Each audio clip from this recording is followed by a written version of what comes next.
900 gigabytes. No. Gigabytes. No. Absolutely not. Unacceptable? Fired. Oh, well, guess I'm free then. No. Now it's just unpaid labor. I think it already was that.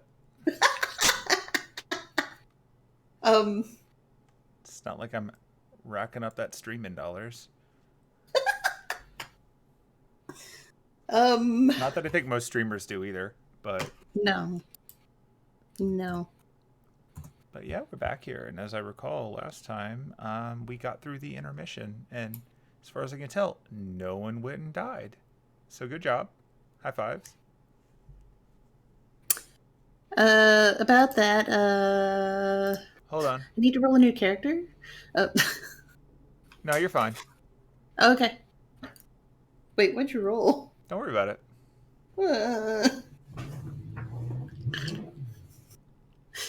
I need an adult.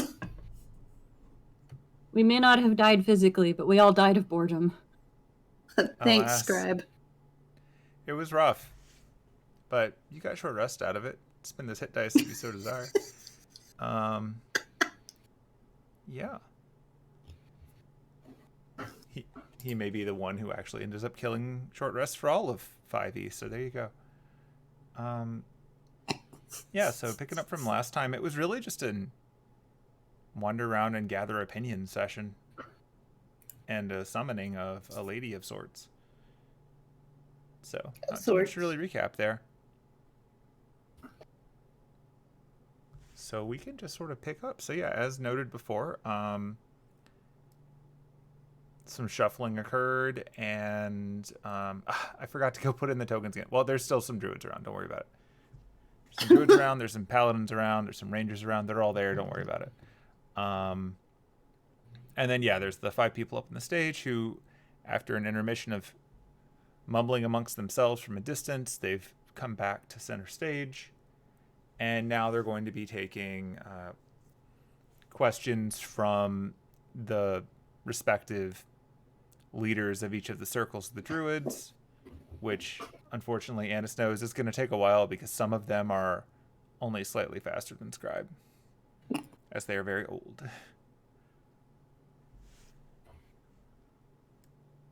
Yeehaw. As that begins, we're going to roll some stuff. Ugh.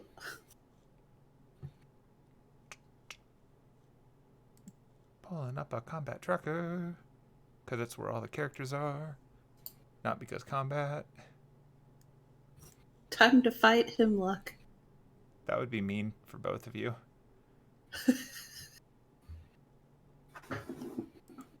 We have to fight in order to determine who goes first in asking the questions. I'm going last. Normally just I want you initiative. to know that. No, I'm going last. That, like, Aiden's going to sustain for multiple reasons. But he's gonna go last. Kilthak can't say he's interrupting if he's the last one. It's like, Aiden, would you like some oats while you wait? Oh, he'll wait. He's got a nice rock he's been playing with since, like, this morning. I don't like how you said that. Like, he's just been fiddling with it. He's like, the entire time, like, fucking Scribe was talking, he's just like chipping away. He's like, I'll make it through this cover. He's like, I'll make it through these 2 hours. This is keeping me sane. I'm angry, but sane. Okay, so some rolling has happened, and Penelope. Uh-oh. Johni's gonna lean over to you, and she's holding that necklace that you gave her, and she says, "Is this thing supposed to feel warm?" Warm? Yeah, it feels a little bit warmer than it used to. I I don't think it's on account of me. I don't think it's supposed to be. Maybe that means it's working? It's supposed They to didn't tell exactly me if explain- somebody's watching, right? Yeah. Is this... Or if somebody's trying to watch somebody anyway. watching right now? Is there something I can roll? I say Johni and Penelope are right next to me, right? Yeah, you're all there. I say, why is my map not here? Do you not have the map? No. Let me share the map with you. Oh, Again. that'd be great. Yeah. But yeah, it's supposed to. I think maybe that does mean somebody's attempting to watch. I don't know. It didn't exactly come with a user manual. Do I need to relog? No, I just need to share it with you. I just have to Okay, get I it wasn't out sure of if the maximize view because my right-click menu changes when it's maximized for some reason. Ah. That's strange and probably not intentional functionality. So let's just undock you. There we go. Now my menus are back. That's weird. Let me zoom it in for you too. So just wait a sec.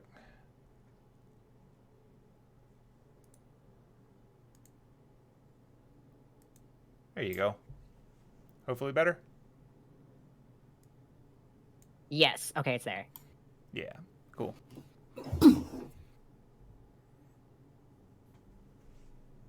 And hello, Khaleesi.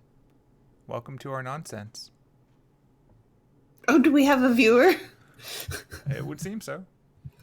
Oh, now I actually have to do something. But yeah, so she's commenting that it's warmer than it used to be. And if you would like to try to ascertain what that means, you can roll Arcana. Yeah, I'm gonna roll Arcana. Guidance. Thanks. No problem.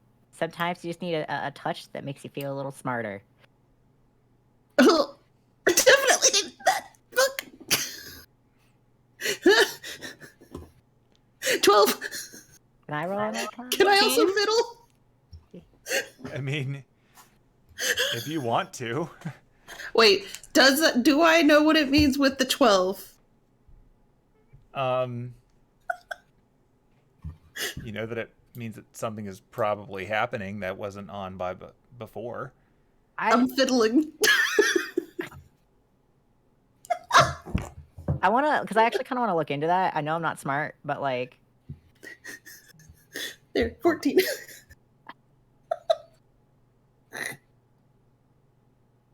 Fuck it. And yeah, I got no idea. I mean, his only thought process is like, well, I mean, if like, who is it supposed to bar from looking? Is it anybody, or was it a specific person that you had that set up for? Huh? He's talking to Johni and Penelope. Like, when you got this made, was it for like all viewing eyes, or specifically someone you're very wary of? I mean, I just had them set it up so that it was anti-scrying. Do you know anybody that wants to scry on you besides potentially Einosh? Even though, you know, we Oh, got rid yeah. of the... Yeah. Yeah. I'm just throwing that out there. I mean, I Yeah. can think of a few people who might, but I'm getting the impression that someone's trying right now, but I can't see who. You know... Out of all of us, I don't think Einosh would be scrying on Johni. He would probably pick someone he's a little more familiar with. But they didn't get into a fight. They kind of, Yeah. you know... Since But, you I mean- got up to 14, Penelope, do you have access to the scrying spell on the list to see the wording on it? Hold, please. Scrying is a much higher leveled spell. If I recall correctly. Because I don't even have access to There it it yet. is. Hold, please. Yeah. So give a read It says... to... Oh, go ahead. Yeah. Okay, it says, a silver necklace crafted to look like a flowering vine with tiny sapphires budding from it. The user had... The user has advantage on rolls to avoid scrying attempts. If they succeed, they will know that the attempt took place, but not who did it. So she knows that does mean... Okay, then yes, there was a user manual with it. I'm just a dumbass.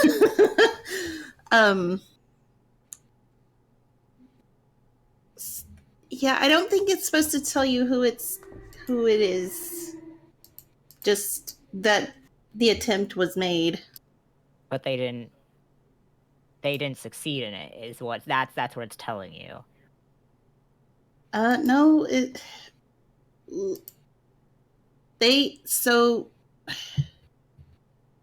basically, because I think the way that I understand it, somebody tried and Johni managed to avoid it. Yeah, okay. So they didn't get through. Right. Okay.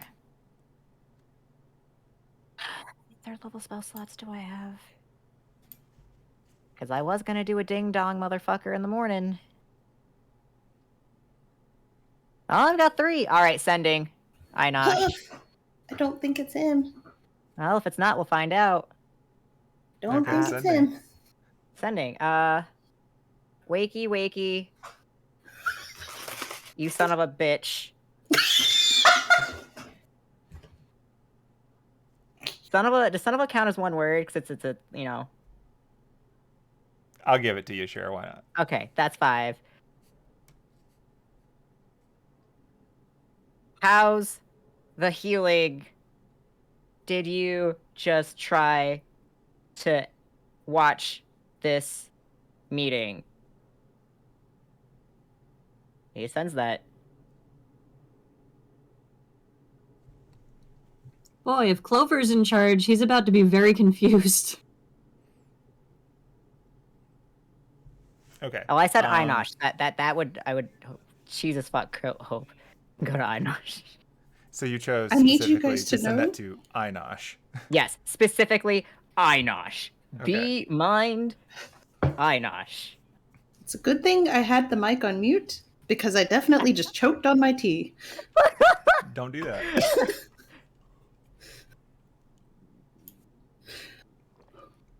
Okay. So you hear a He's voice angry in right your now. head back.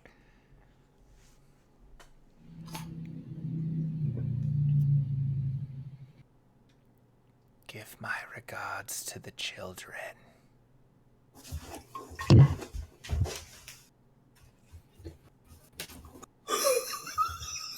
What the fuck is that supposed to mean? Oh no. Hold on, I'm about to waste every single sending I have. Sending back. By children? Do you mean? Oh god, what are they called again? Oh, fuck. They're called blights. Thank you. Okay, hold up. By children. Do ya mean blights?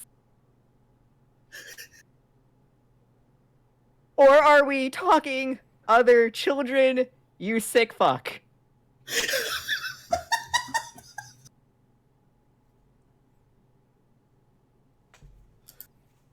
Is that the end of that message?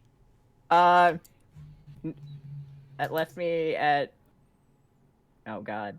I was on 14? I get how many? 25. Oh, fuck yeah, I can add more to this. Touch any child, and I'll beat you with my stick again. Perfect 25. Nah.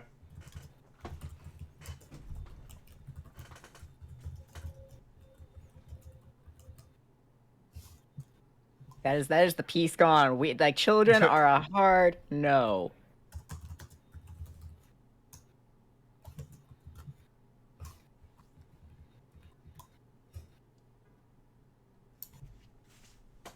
They have fulfilled their purpose, and yet you have given them a new one. Thank you for your assistance, Centaur. Well, wasting that last... my third spells.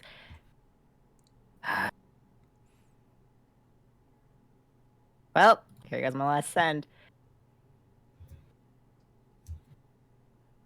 I want you to know I am always watching you.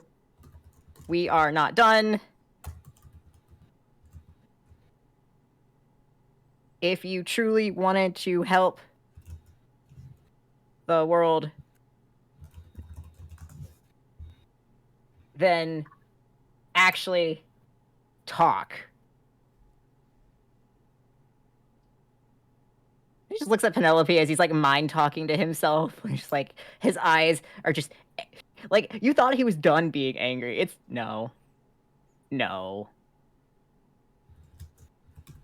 Ugh. Like Uh-oh. his ears are steaming.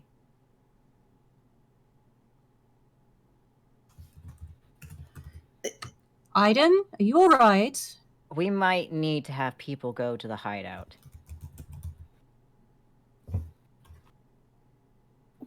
Why? Your hideout? My hideout? My hideout.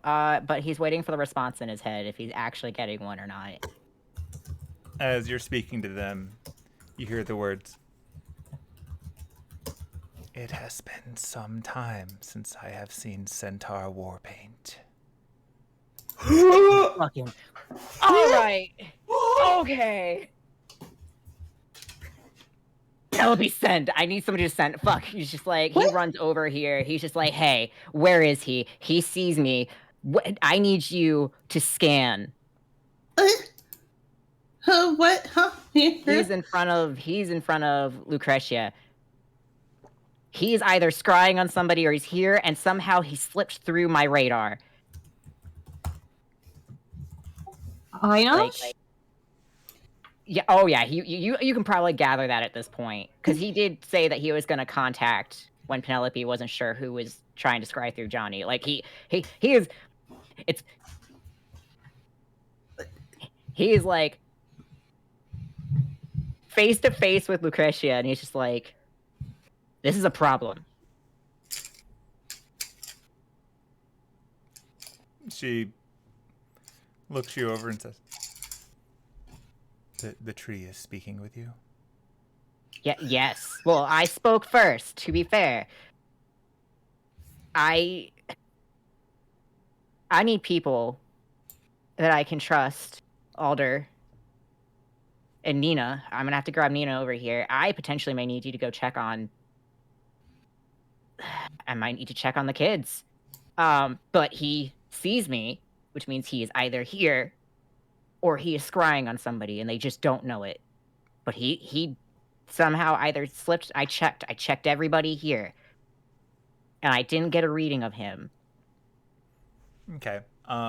You see her nod, and then her dark eyes turn from this dark red color to an almost golden amber color for a second. And she looks around the area until she sees something that you can't, which is about where you were standing before, next to Amiss. And then she points her hand at it and snaps her fingers. And Amiss, you can't see it, but you can feel mana dissipate immediately to your right.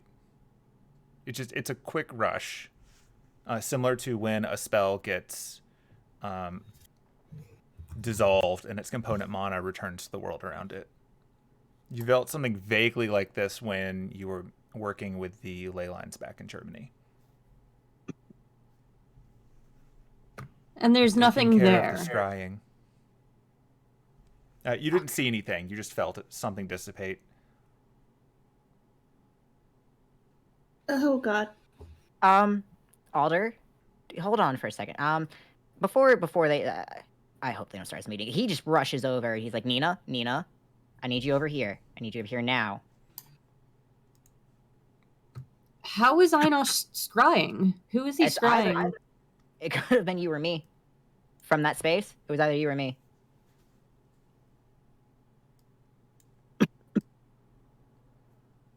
Drags her over. All right, we've got a problem. Starting. Yeah, that's gonna have to wait a hot second. Yeah, he, I think, has found another purpose, apparently, for the children. And he just points down to gentle, precious baby Juniper. Wait, Juniper- hold on. Hold, please. Did I didn't bring Juniper into the meeting? Yeah, she's here. He was scrying through Juniper. Ah, motherfucker. That's still, I mean, he could have scried through any of us. I'm not gonna lie. We've all had a lot of contact with him. It's not that hard. But If it would he have been the raised easiest to that, it would scry be through the Juniper. easiest. Yeah, but that's not the point I'm making here. Those blights are harmless. But I feel like he's about to do something terrible to them. Like, he's about to kill them. Because that's what it sounded like. Can I make a nature roll or something to see if I know if he could, like, control the blights? Oh, like remotely? Yeah. Yeah, you could do a nature roll. Like, technically it'd be Arcana, but you're a druid, so nature also works for specifically this. Never mind. I You got have no it idea how too. that would work. Yeah, I mean, he'd look to Alder. He'd be like, the last time they said they needed directions, he hadn't shown for years. Can they do that? Can he do that without having to see them? Can he talk to them and like... Does he need to be there, or can he do something from far in where his mushroom place is? Not entirely sure what his limitations are. Dead apostles follow different rules. And he just looks over to Lucretia. His roots run deep. There's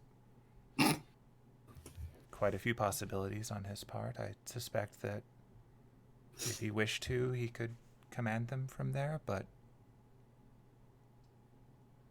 not certain what he gains from it. Where Nina? are they? Nina, I need you to go to my secret base.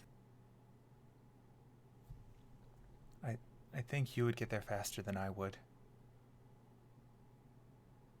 I'm not... You'd have to go with me. They listen to druids and they don't differentiate. I need a druid with me.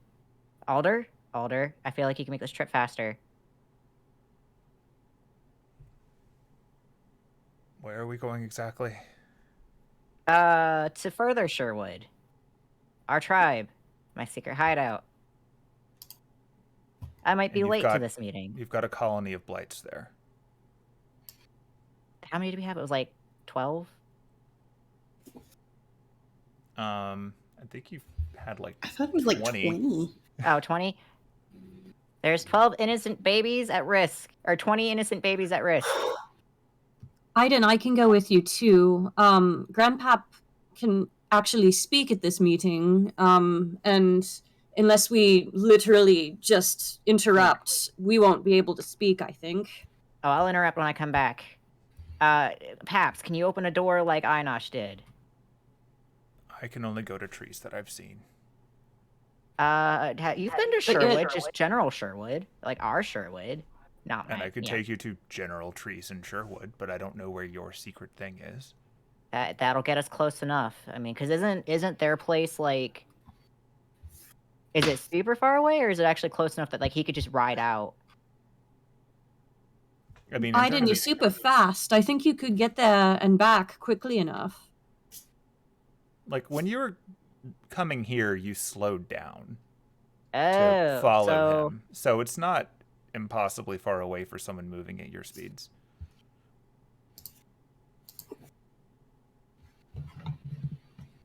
All right.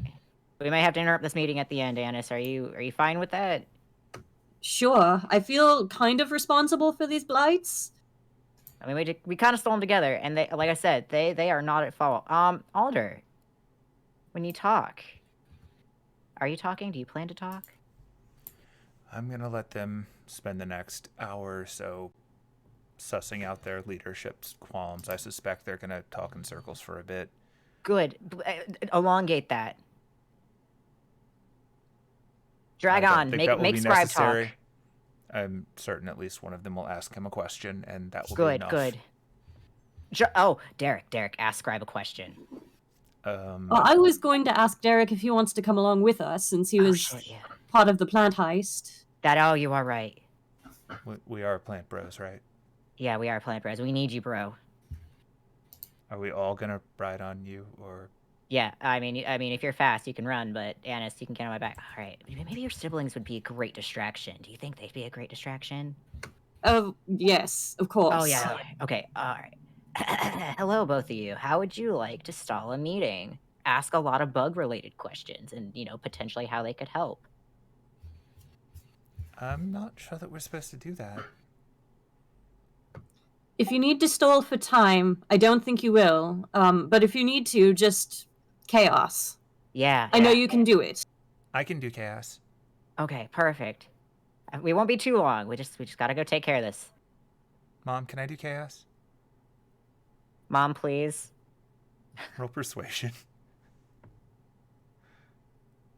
Annis, help me persuade your mom. Like I said, I genuinely doubt that it's going to take that long, but we really may need Just them in case. to cause chaos. Yeah. It's a backup plan. Oh shit. Persuasion. Wonderful, amazing Annis's mom.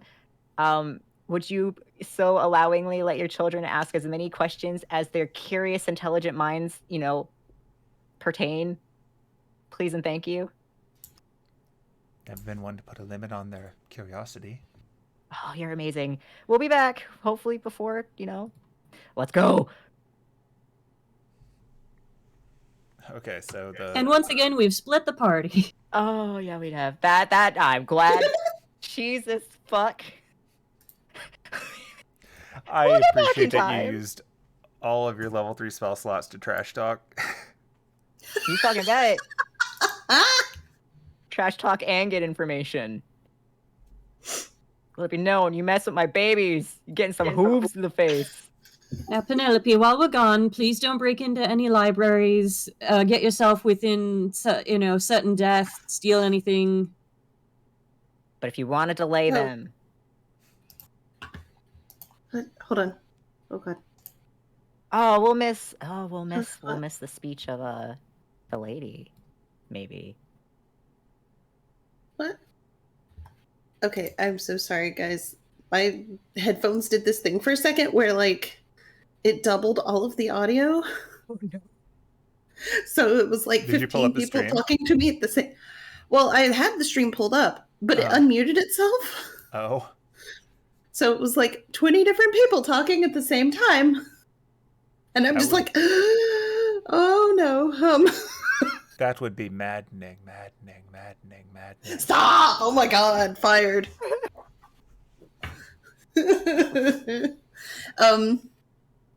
So wait, Annis, what is that voice? Annis, did you just tell me not to burn down a library? Sure, we'll go with that. For what it's worth, this necklace stopped being so damn warm. That's good. Well, I guess it works for around you too. That's handy. Nina, I love you. I'll see you in a few. Mwah. Have fun. All right, hop on. Surely, if we're, Let's see. squished, both of us can fit on Iden's back, right? Oh yeah. I mean, we're not fighting. I have a large back. You're thick gonna back. have to do a. You're gonna have to do Up a close and strength check. personal? A what check? I'm not worried about your strength being able to lift them. It's just a matter of how much it slows you down. Because we're squeezing Gotcha. 2 medium creatures onto a medium creature, so we're kind of pushing what centaurs are allowed to do. But I think it's dumb that they tried to make them medium, so I'm not too stressed about it. I got you. It was like, to be fair, at least they're So not heavy. it'd be an to him. athletics check, I guess, technically. Athletics. Okay. Yeah. Let me. You should be good at that. And I'll guidance it. He means serious business. Actually, you know what I'll do? Hold up a second. Hey, hold on. Second level spells.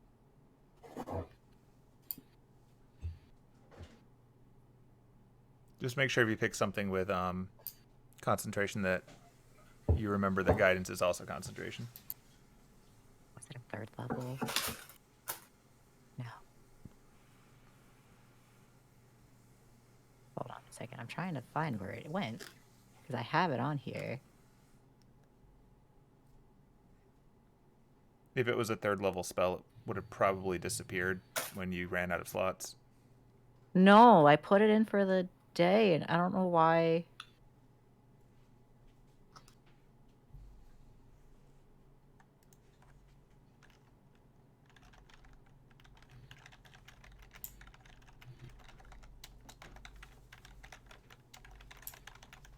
I thought I put it for the day. I was pretty sure I did. I take that back? Question mark? Let me double check and make sure it wasn't. I swear it was the second.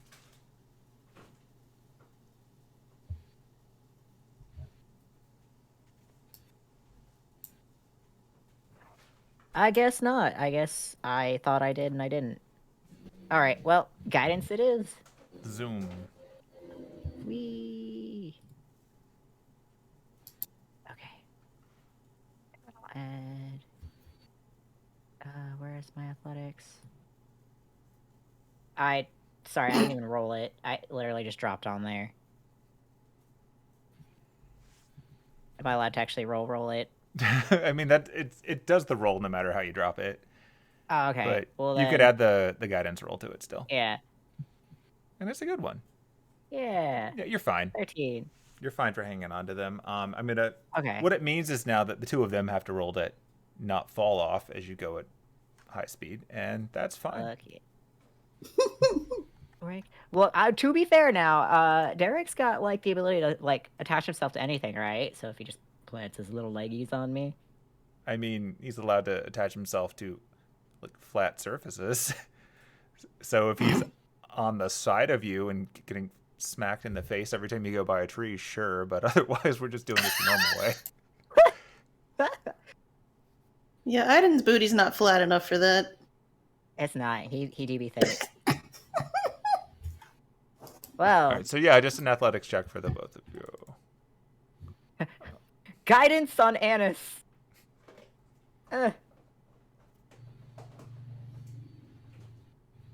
Hey. What is it with the guidance? A D4. Those are some good Jesus. fours. Oh, damn. Amiss is like, she's Yeah, doing she's a fine. BB. She's a pro. Okay. So you're heading off at max speed? Oh yeah, breakneck speed. Like, Okay. bolting out of there, I'm sure Kilthak has absolutely noticed. You're not subtle in No. anything you've ever done. No. So yeah, you bust out with I guess technically a full elf on your back. And oh yeah, Are you- because 2 halves make a whole. Yeah, but Are you bringing a bird or are you leaving a bird? I will leave Hemlock here to keep an eye on the proceedings. Okay. Cool. So you zoom off into the woods. As you're running at full speed between trees down paths that you're pretty familiar with, it's a little more straightforward than when you were traveling before. About halfway through, Derek slips and starts to fall off your back. Annis can try to grab him if she wants. If she wants. What do I roll? It's going to be a strength check.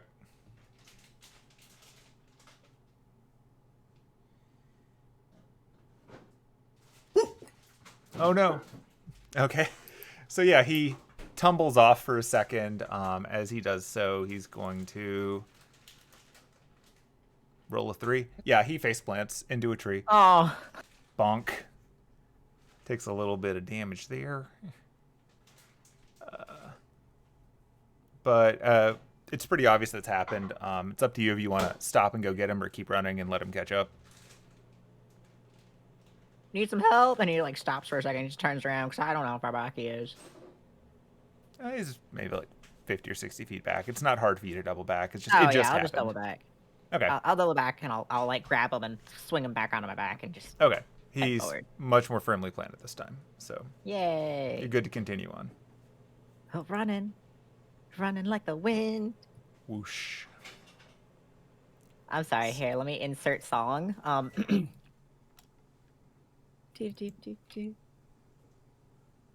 been waiting for this moment. Don't get us copyright struck. Oh, I'm not sending it in there. Trust me. Oh.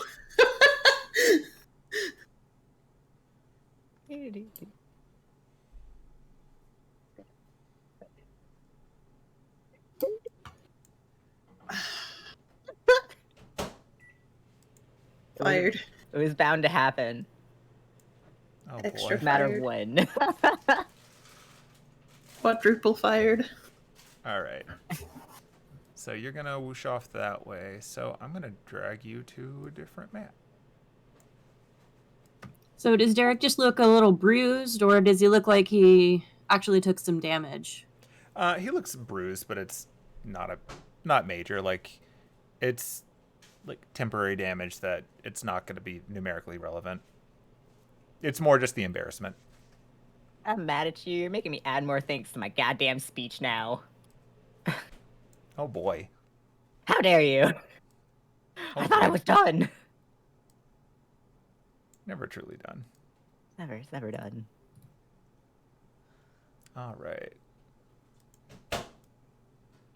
Let's open a map. One that I don't think we've shown yet.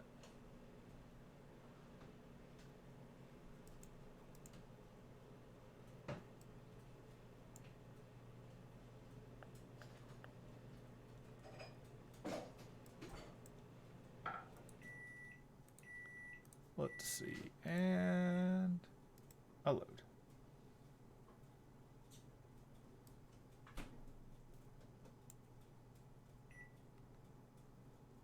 And sync view. I completely misread that as Aiden's groove. Heh.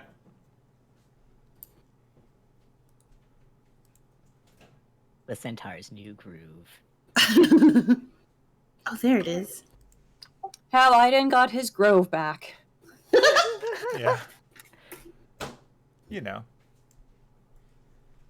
Are those Zoomies tracks? Yes. Absolutely. Hell yeah. You sure are. Fuck. I do a lot of Zoom. Yep. So there you are. You didn't run into anyone on the way in either direction. Okay. Seems everyone's currently distracted, and honestly, it's not the most well-traveled path. These really are just your zoomy tracks. Hell yeah. I do take them routes for perfect zoom. Yep. So here you are. You know that the trees just to the northwest of you can be walked through. So That's like the You should- fastest route to get. like if you just my- go north, you'll step through them and you'll be in your place. It's hidden by deep trees, but you can go through. Okay. You know the way through. Excellent. Wee. Like no, literally north, like walking through the trees. Wee. Oh shit. I got you. All There right, you go. I lead them through here. My babies.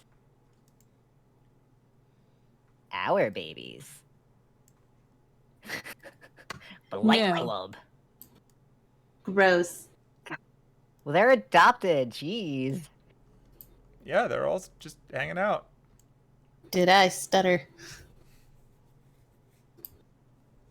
All right. Annis, are you able to talk to them and see if they feel any different? How they're doing? Have they gotten any instructions? You know, tree things. I'm already casting it. Oh, you're amazing. And he kind of looks down at Juniper because they've been doing the like, if she, yes or no questions that he does with her. She does like little hand signals, like the nod or the shake. So he'll do that after she's done.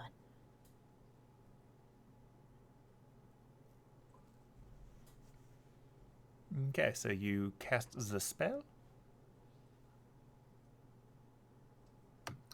Hello, good to see you again. How are you doing here in Sherwood? Do you like it?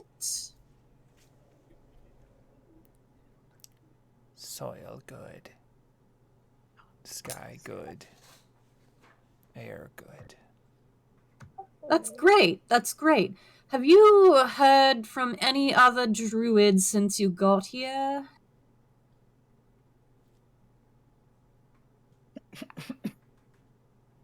Yes. Your old druid, perhaps? Druid.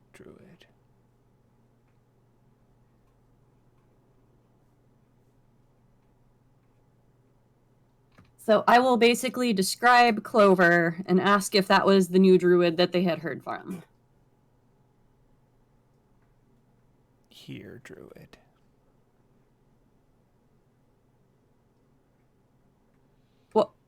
What was that? Here, as in sound. Not see, here. So it was someone new that you've never spoken to before. Feel in roots. So yeah, I'll turn back to Aiden and Derek and be like, yeah, they're hearing from a new druid through their roots somehow.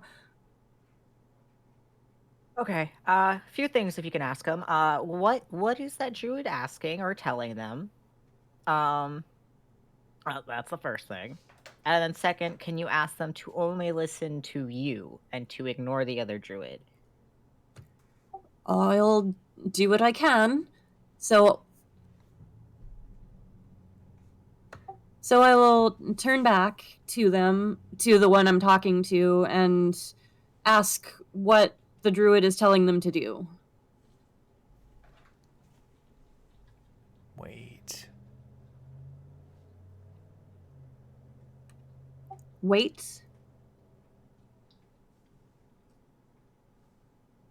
Soon. So those were the only instructions you were given. Just wait and soon. Do not eat too much. Wait and soon feast. All right. Well, I mean, now that you're here and you don't you want to eat a lot? Don't you want to, get big and strong with all of the nutrients from the soil here? You shouldn't listen to that other druid. Can eat.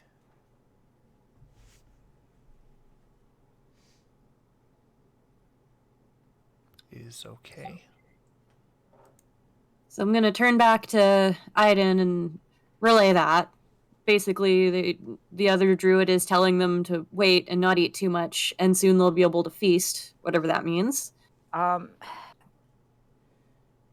you know for a fact that it's just nutrients and like water and stuff that they feed on. He's not promising them like any other type of food. If that's the case, they're free to have nutrients. They don't have to hold back on that. That's why we brought them here. Yes, that's exactly what I asked. Okay, and then I will turn back and ask the plant, the blight. When you say eat, are you just talking about the sunlight and the nutrients in the water, or are you talking about something else?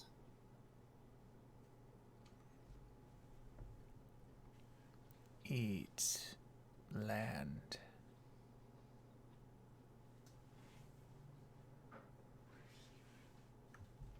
And land is different from the soil. Will show.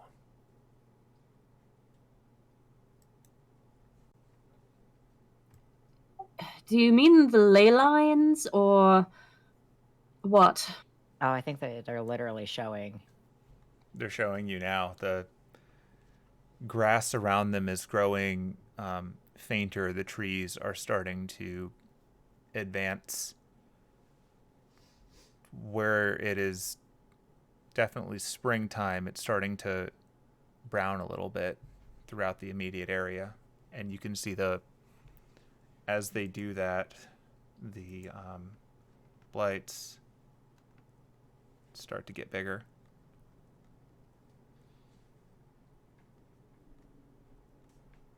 Okay. I see. You can stop showing me. Thank you very much. And then she'll turn back to Aiden and go, so they're showing us what happens when they eat. Okay. So it drains the nutrients. The question is, does it drain like the other trees? But they're not the tree of Einosh. The question is it just pulling nutrients and making it wither, or is it a ley line thing? Is there a way to tell, Annis? Is there some kind of, like, a nature check I can roll? Yeah, you can do a nature check. Guidance. As many times as you need it.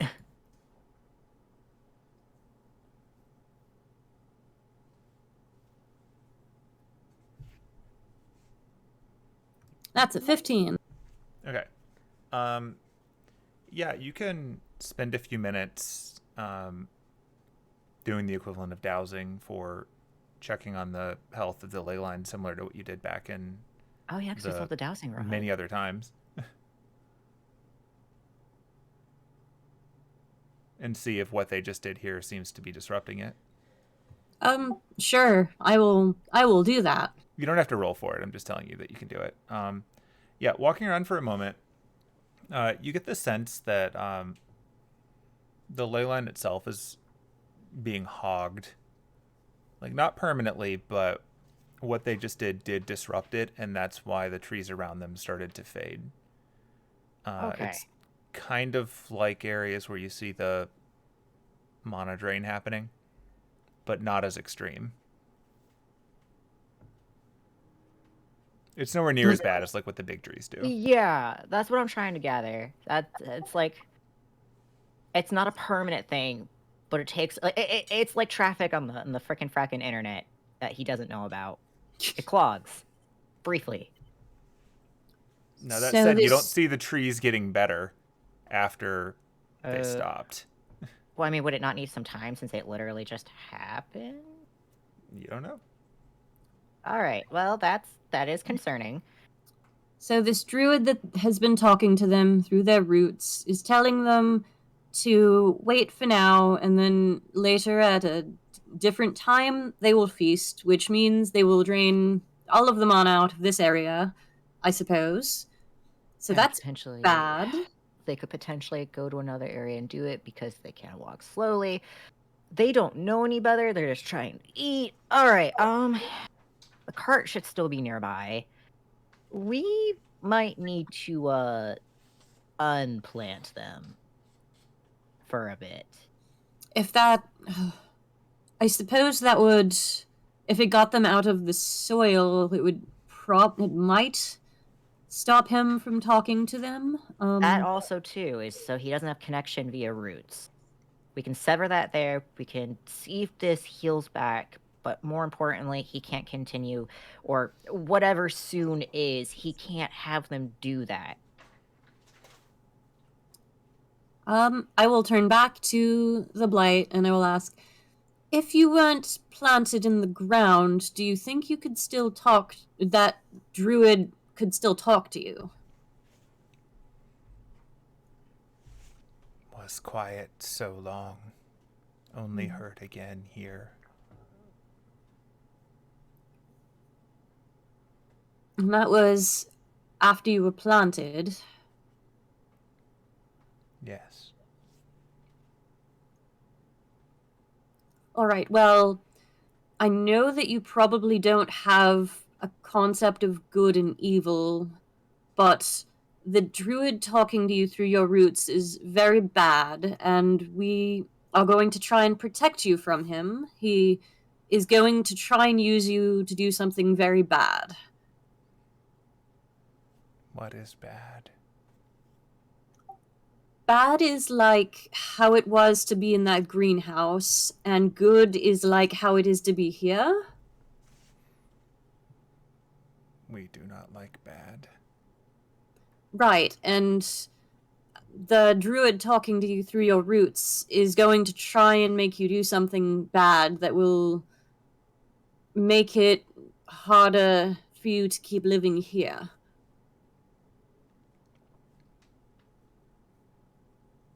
So I think we're going to have to unplant you all for just a little while, until we've been able to sort him out. But in the meantime, don't listen to the druid talking to you through your roots. Only listen to me or other druids that live here in Sherwood. Okay, roll your plant persuasion. Just regular persuasion, Yeah. then? Yeah, it's just Nice. funny.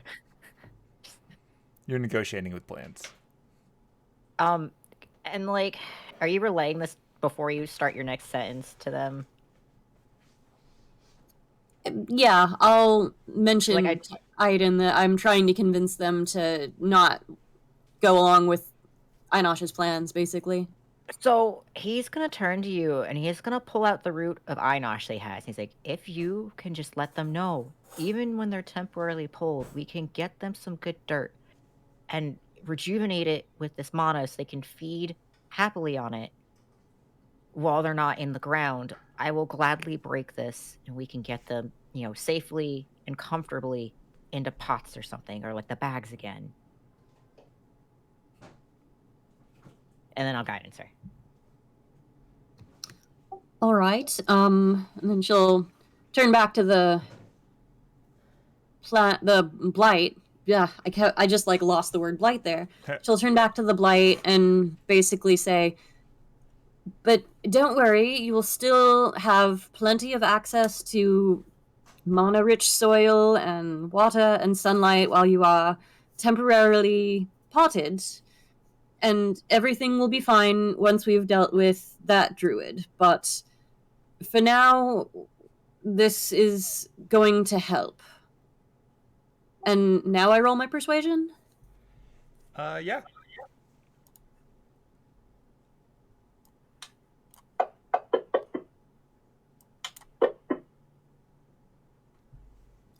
$17? Okay. Where do we go?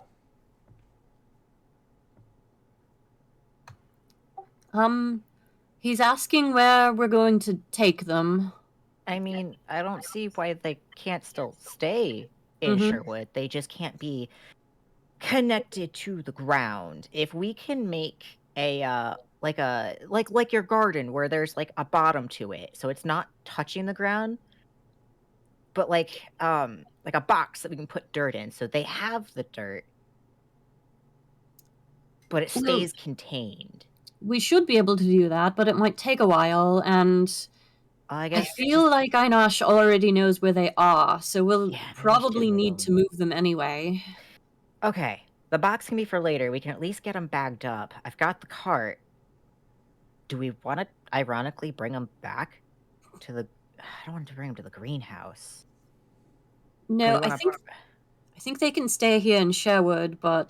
It's a different spot. Yeah, and I don't think they'll all fit in my secret base either. We could put some of them there. That's awfully close to the bubble, though. Yeah. That seems like it might be a dangerous place to put them in general. Yeah. Right. Well...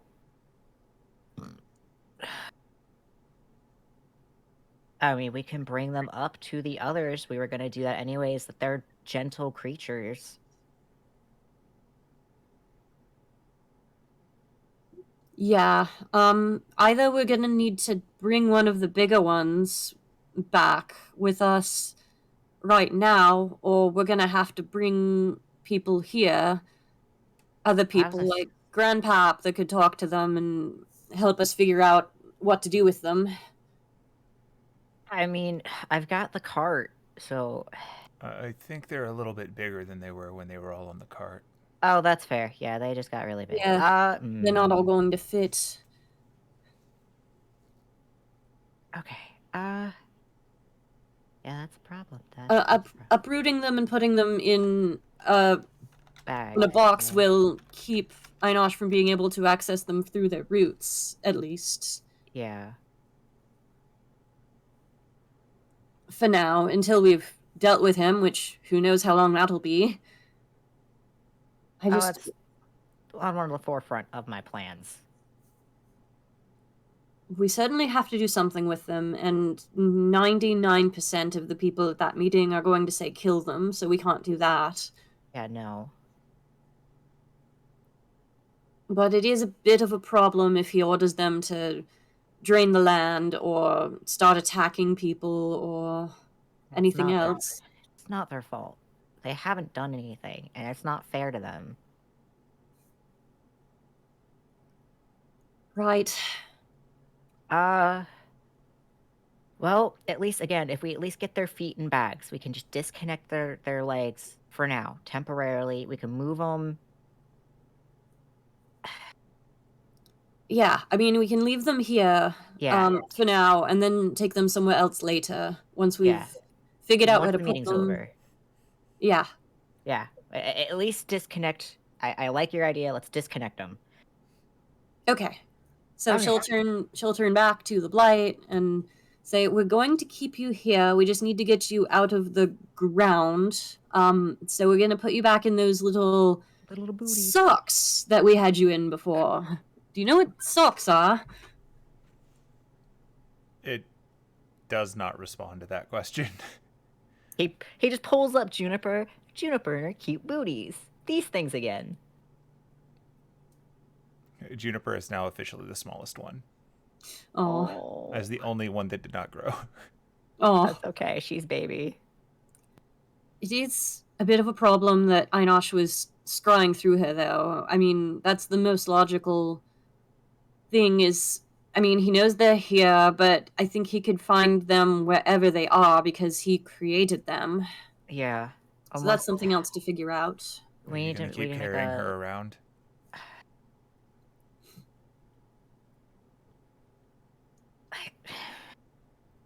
We can't take it back to the meeting, just in case he tries to scry through her again. I mean, at this point, I don't even know if he really will since we've had that conversation, but yeah. And he just looks at Juniper. He's like, will you be okay being by yourself? Or not really by yourself. Will you be okay staying with your fam for a bit? Just yay or nay, head nod. She reaches out and grabs you. Tiny little hug. Honestly, he's probably just like... Oh, what were you saying? There are ways to keep someone from being able to scry, but it's like putting things into lead boxes and high-level magic. Well, I know we said that was just going to be a short trip to Sherwood, and sad it got cut shorter sooner. Keep you safe, and you keep them safe. All right, you're in charge, Juniper. Make sure that if they start hearing things, you let them know not to listen to it, okay? He does like a little salute to her. He's like, you're my co-captain.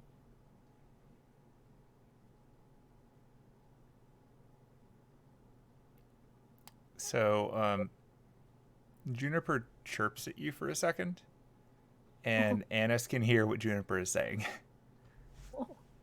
So I'm going to type that over here so that Annis can see it. Oh. I'm going to cry. He gives her a hug, and he gives her smooches on her cheeks. And he just puts, like, the flower, he makes sure it's nice and tidy in her hair. I'm assuming only you can read that. I can read it. I can't. Yeah, so. Cool.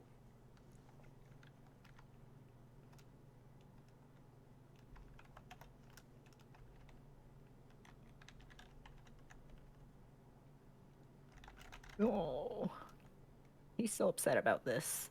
I'm upset about this.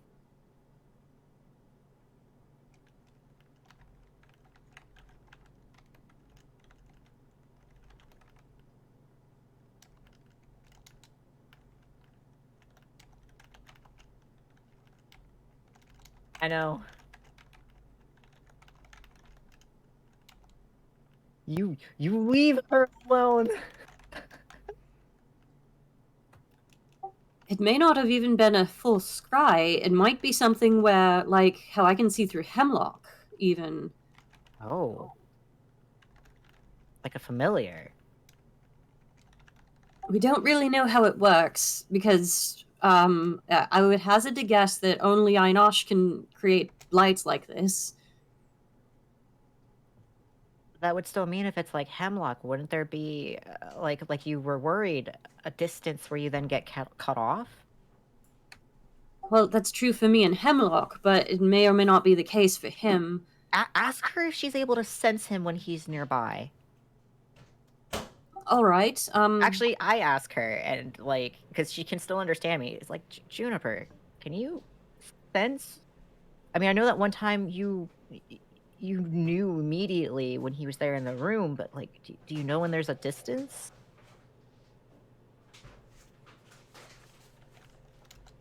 There's some more chittering.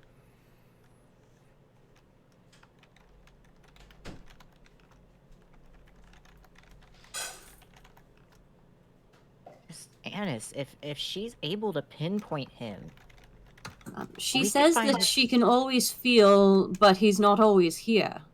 Oh, sorry, I misheard. She can always feel, but not always hear him. does it get stronger, or is it just a constant like thrum?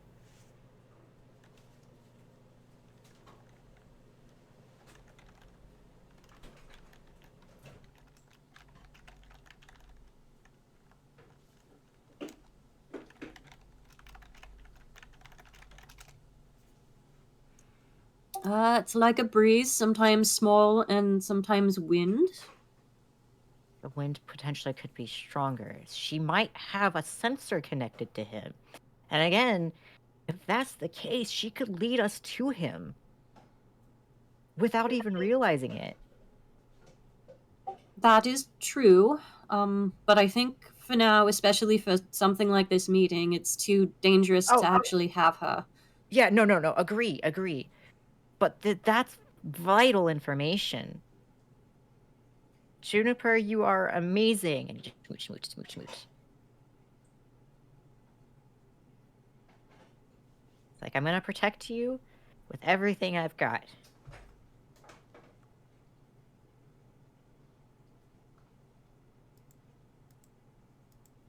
But yeah, let's start wrapping up some socks and stuff while we're. I like how Juniper is apparently speaking German. That's pretty great. It was something that I knew that no one else had. It's still very funny. Yeah. Okay, so yeah, I guess we can hop around. Ennis will explain the situation to each blight and ask them if they can, uproot themselves and help them into their little socks. Or big socks, I guess. Yeah. Like, because we left that there when we undid the socks the last time. Yeah. They're I don't see any reason why you would have gotten rid of tighter them. than they were before, but it seems to be working. Yeah. And then I will do a little, because again, I want them to be comfortable. I'll take the root as we start getting their booties ready, and I'll snap the. Well, first, I'm not going to snap it in front of them. I feel like that'd be a little startling. I'll turn around, just do a little twig break of the root, and I'll start sprinkling. Well, actually, no, I won't do that because that'll make them bigger. I take that back. I'll let them know. Actually, what happens to the root when he opens it? Is it like I'm not going to open a potato we can cut up, or I mean, if you're not going to open it, you don't know. Yeah, I'm not. I had a moment. I was like, wait, nope, that would make them bigger. That's true. It would make them bigger. Just tell it. They'd be like, all right, when we swing back, I've got like a delicious snack that'll be super nutritious. It has all your names on it. but for now, sock time. And just remember, if you can hear another druid, don't listen to them. They're bad, and they just want to do bad things to you. Yeah, specifically that voice, especially. We do like Annis. We listen to Annis. I don't know if she's still talking in plan or not, but if she's translating, he's like doing the Will Smith pose where he's like, we listen to Annis. Oh boy. Annis is great.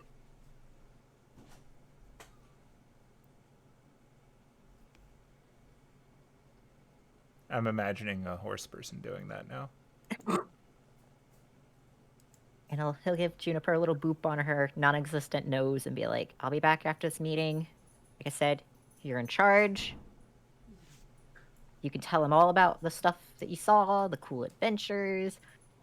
And I will... What's in my bag right now? She says, be safe, Big Sprout. Come back and we can run in the trees again. Good skies and good soil. He gives her another smooch. That's my baby. Oh. Actually, he does have one question for them. Would holy water be good water for them? Just like a little sprinkle, or would that hurt them? That is something I want to know. That would probably hurt them. Okay. Is that something I can roll a nature check? Because I don't want to ask them like I'm threatening them with it. No, he was gonna like give extra supplements to their water, like make it extra tasty and boosty. You can do a nature check for that. Guidance.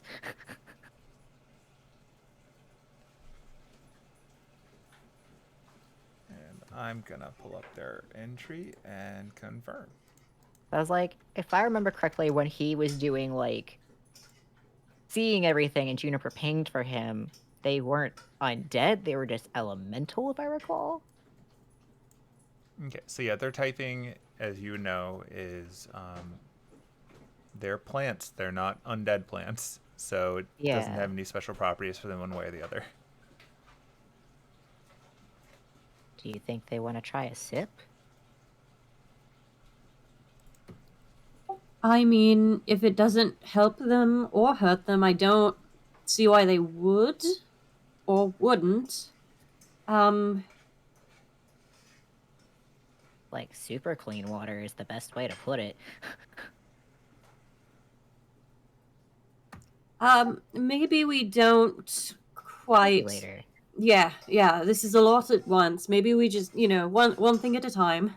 As he continues to put on socks, yeah, maybe later.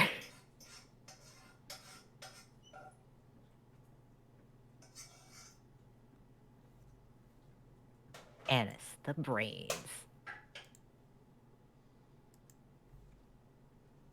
Fun times. As they are leaving and the Speak with Plants is about to wear off, she will go back to the first plant that she spoke to and ask, do you have a name, by the way? How this one's name is Juniper now? We do not name ourselves. We are named. She'll just turn to Aiden and Derek and be like, or just to Aiden, I guess, did you name them or what? All 20. What is this one's name? I'm pretty sure, and he just takes a good look. Yeah, that's Larry. There's right. Jerry. And Claude is back there. Oh, Alice right. is in the far corner. Yep. She turns back to Larry the Blight. Well, apparently your name is Larry, and it was... thank you for your assistance and for answering all of my questions. We promise we will be back for you, and we will get this all sorted out. We will wait. Larry the Blight says that they will wait. Yay! To be fair, we have a better track record than the previous druid. Just pointing that out because it's been like 2 days, and we were already back. So I guess we should get back to the meeting. Yeah. Oh yeah. Let's haul ass. I assumed to have gotten majority of or all of the socks. Okay, I will add Juniper to this. Give her one last smooch. They're cute little booties. There you go. But much definitively the smallest one now.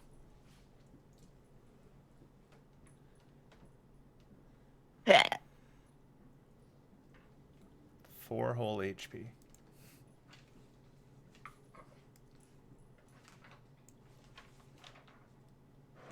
So there you go. Does that about wrap up your adventures at this end? Yeah.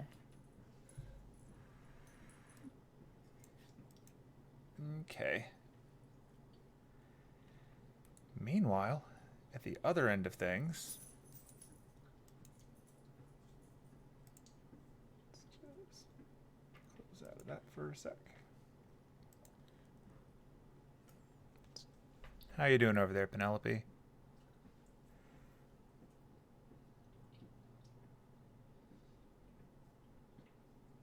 Possibly hanging out in Muted Town. Scribe is on his seaside, the second cassette of his album, and she has fallen asleep. I don't actually know. Sorry, hold on. Am I working? Can you guys hear me? We can hear you now. Yeah. Yeah. I had to switch on the push to talk because I needed to turn on the AC in here. Got it. And the microphone likes to pick up literally every single sound in this tiny ass room. That's fair. So, yeah. In order to not have the constant whoosh of the AC on, I switched it over. And then couldn't figure out how to fix it, so... Oh, wow, yeah, I think I can hear it. Yeah, I can't, and that's what matters. Anyway. Yeah, so while they were off doing all that, you've been sitting here watching a drawn-out Q&A session. Yeah. So as mentioned, the leaders of various circles of druids have been coming forward with questions for the group, and I'm not going to regale you with all of them and their long and drawn-out answers. I'm just going to give you the Cliff Notes, unless you want to hear them, because we could, but... Nah, I'm good with Cliff Notes. Yeah. Honestly. Because that's probably all that Penelope's going to absorb anyway. Actually, yeah, let's give you a the equivalent of a concentration check to see how much attention you're paying, and I'll tell you what she takes away from it. Oh, no. So, concentration check. Hold on. Switching... Oh, fuck. Or constitution save, I guess, would be this. Sorry, That moment when you ask your friend to take notes for you while you're out sick from class, but... I just realized I may have to switch off this push to talk and turn off the AC again. Oh, no. Because anytime I push to talk, I can't do anything in Fantasy Grounds. Oh, no. Look, I'm just saying, the AC can be your ambiance. You just let it run. It'll be okay. Penelope's That's not how this works. I don't know. She a bard. Make some music. There's not a constant whooshing noise behind her every 5 seconds. Druid There could be. There's a portal to another world in front of you. That is fair. That's true. I can't find concentration. Is that just a D20? Do a constitution save. That's what's used for those. It's as if you were trying to concentrate on a spell. So. Well, Okay. there's my Constitution save. There you go.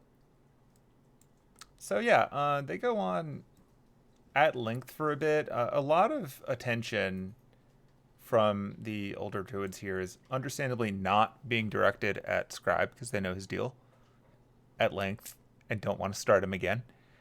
Fair. Yeah.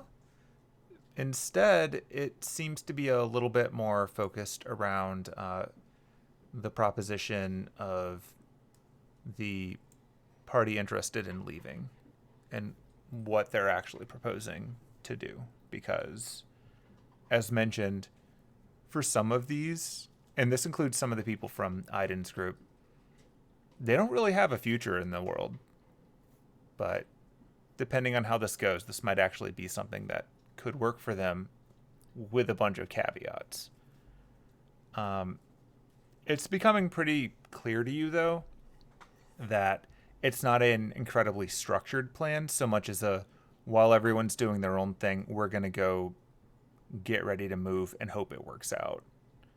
Like, they don't have a lot in terms of proper structuring. Like, they're going to essentially ask for volunteers to step through and report back quickly as to how things are going. Ideally ones who, from Aiden's village, are more likely to get through this safely, which gives Penelope some context for maybe why she was talking to Nina before.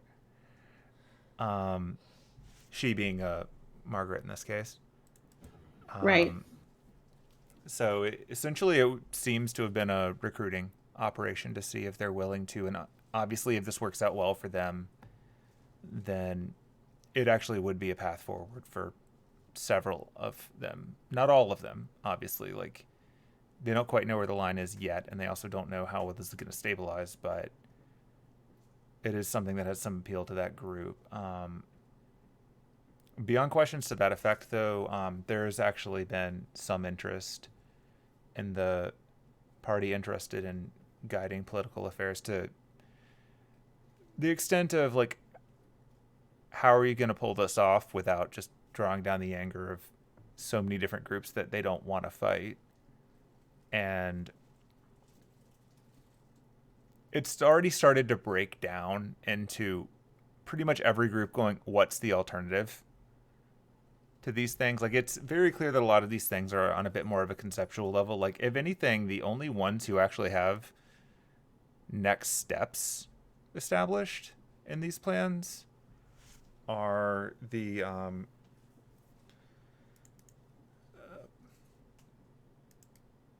words.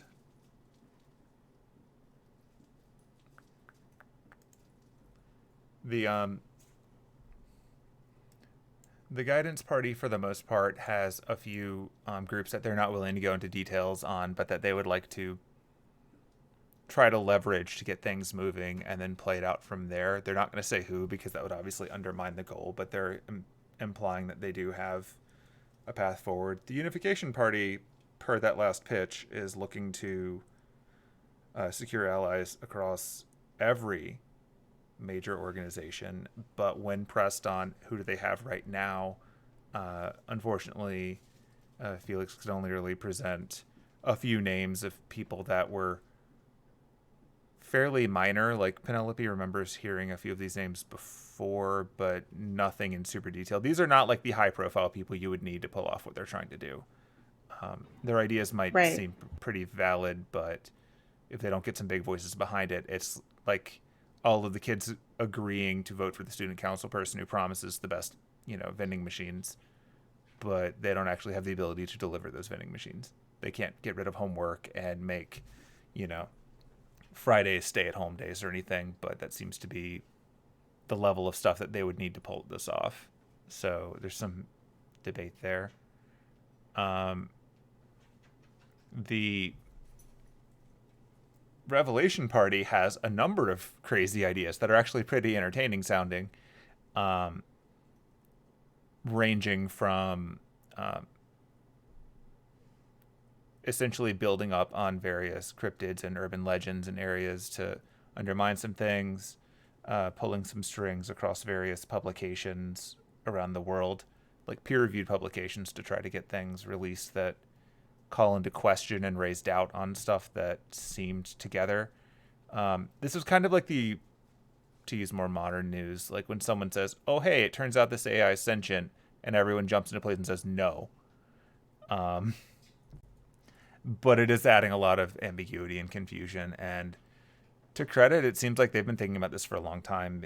They're one of the only ones, like the Revelation Party and the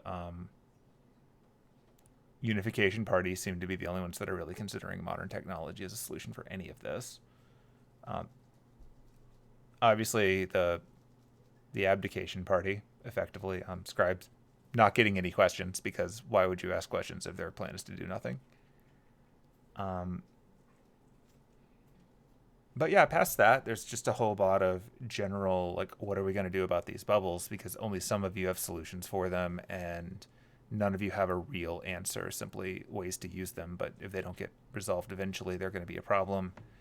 And that's kind of where the Guidance Party and the Unification Party are coming out on top, because they do have contacts in Clock Tower and other places that might actually have some answers. They just need to tap into them and get them working together, whether they know it or not. So there's some back and forth across all these different groups. There's a lot of rumble discussion, notably the people that are asking questions.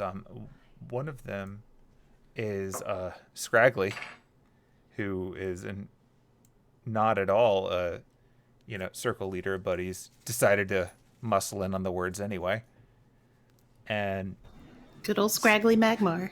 Yep, he raises his voice at one point when he finds a gap, and he asks the question,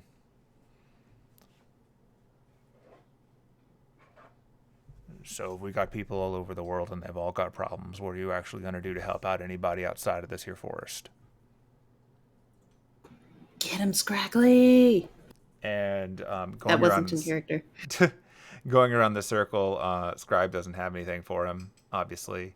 The Migration Party takes a moment to note that these bubbles are all over the world, and this could be a good way out for a number of phantasmals the world over, and many of the things that they hold dear and want to protect that they can't seem to protect here. It didn't go over as well as she thought it would, because he doesn't seem very happy with the idea of just abandoning his post after his people have held this post for over 1,000 years. The Unification Party and the Guidance Parties are both kind of pushing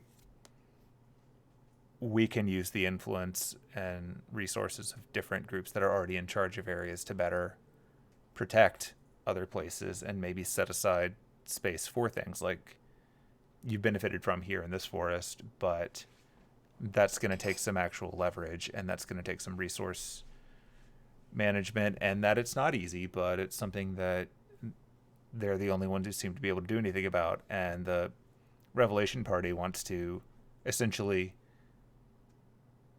create distraction events the world over, so people stop prying into other stuff and start prying into things that they're directing.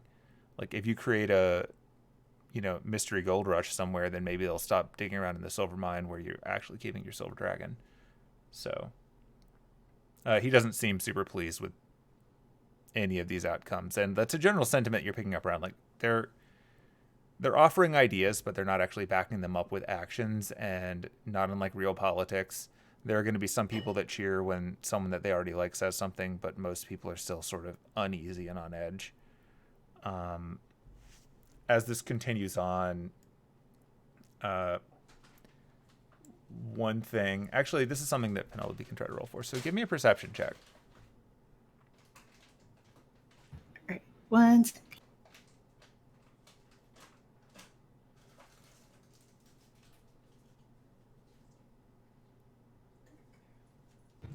Penelope, please. Okay. You don't really notice anything in particular, although eventually, even though no one had asked him any questions, Scribe stepped forward to start talking about something. But as soon as he opened his mouth, you can hear a very loud snoring noise. And this is like way louder than a normal person snoring. This almost is like a cartoon giant snoring. and it's coming from his direction at the stage. Oh no. And as soon as he Who's closes doing his that? mouth to stop talking, the noise goes away. And then when he opens his mouth again, the noise comes back. Oh my god! Penelope just looks over at Holly. Who is whistling innocently.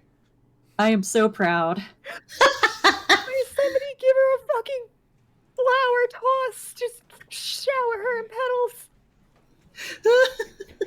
Fucking champ. Rolling his eyes a bit, you can see Scribe do some minor spell, and then the snoring effect goes away. And then he continues on to talk about the importance of waiting things out across the world, and how many of the places that are protected now are protected because people aren't interested in them, and there's not much of a reason to think that's going to change just because we're worried about it, which in turn sets off pretty much everyone on the stage dogpiling him with reasons ranging from, they didn't really care about, many places until oil or gold were discovered, and then they went in. There are many places that were largely ignored until materials were needed for circuit boards, and so on and so forth, and that's just stupid. And in effect, they've just generated another 20 to 30 minutes of arguments amongst themselves that everyone can hear as if it was only a few feet away due to the weird acoustics effect that the stage has, and time continues to be eaten.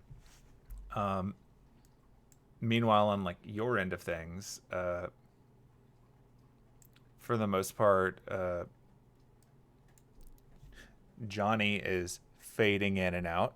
You can see the thing that people do when they're tired but they're driving and they're trying to stay awake. Yeah.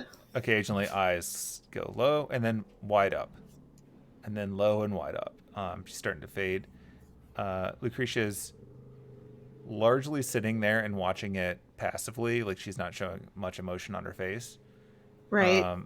Alder seems pretty irked by the whole thing, and he's more just annoyed that they're wasting his time, and that he Right. he doesn't have to. You don't need a real perception to hear him mumbling, "I went to Germany and back to bring people to this." Oddly enough, the lady in front of you seems to be paying attention to this very carefully. She's not saying anything, but she's certainly listening to all five of them speaking. You'd say she's probably paying the closest attention to Margaret out of the lot. Okay. Since, you could ask her, but you notice that whenever they mention the bubbles are going over to the other side, that gets her particular attention. Right. You also occasionally see her squinting at Margaret more than the others. Okay. And then over in Aiden's group, for the most part, they have varied reactions. Some of them are reacting with, enthusiasm at the idea of going to the other side. Some of them are pretty offended at the idea that things are just going to get better if you do nothing, because that's effectively a death sentence for them. Yeah. Understandably not happy about that. No. They're pretty dubious about the idea that they can actually all just work together with other people. So they show a little bit of interest in not all of them, the younger among them show a little bit of interest in the revelation idea. The half-orcs seem pretty entertained at the idea of just going down the street and being seen and then running away like a Bigfoot. That seems to catch at least some of their entertainment. Kilthak is not happy with most of what he's hearing, but he's being quiet and respectful. Yeah. So that is largely what your experience is in there. Is there anything you would like to do while this is going on? Or are you just going to do a book report? Yes, actually, there are a couple of things I want to do. Sure. And then some of that is going to depend on what happens as a result of these first couple of things. Go for it. Well, first, whenever Johni starts like dozing off, she's just gonna like gently poke her in the ribs to be like, hey, wake up. I'm up. I'll be at school soon. Stay awake. Come on, stay awake. I am awake. No, you're not. I am mostly awake. No, you're not. I am 1/3 awake. Ugh.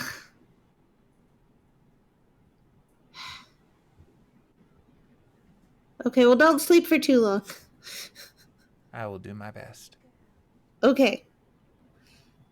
Lucretia, if she starts falling asleep again, just poke her in the ribs. I am wide awake. See, I thought that would get you.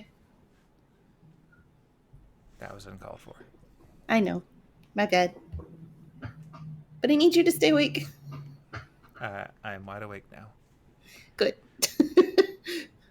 They don't exactly have a coffee bar over here, so I can't just be like, here's a cup of coffee. Get one of those enchanted mugs or something. I mean, all this has is water in it, so can't really do much there. That's fair. But yeah, all right, pay attention and see if there's anything that stands out to you specifically. Okay. And then she's gonna lean over to the lady, and she's gonna be like, "All right, so what are you thinking?"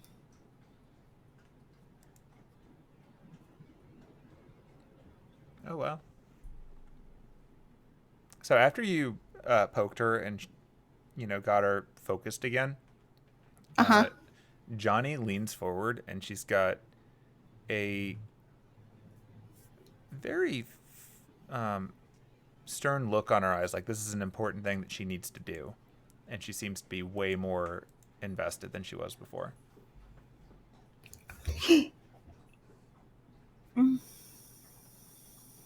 Can I make an Arcana check? Yeah. What you trying to check? I need to check if I accidentally just did something. Go for it. Would that be Arcana? Would that be Arcana? Yeah. I think you know what I'm asking about. I know what you're asking. I'm just making sure that's what you're asking. This doesn't look like a supernatural compulsion. She's just actually focusing. Okay. She's just gonna before she talks to the lady, she's just gonna tap Johni gently on the arm and be like, "You're paying attention because you want to, right?" Yeah, I think this is something that I should really pay attention to. Okay. She just kind of quietly sighs a sigh of relief. And then goes back to ask what the lady is thinking.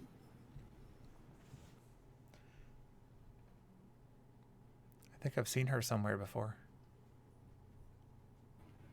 Who, Margaret? That one, yeah. It's been a long time, though. Yeah,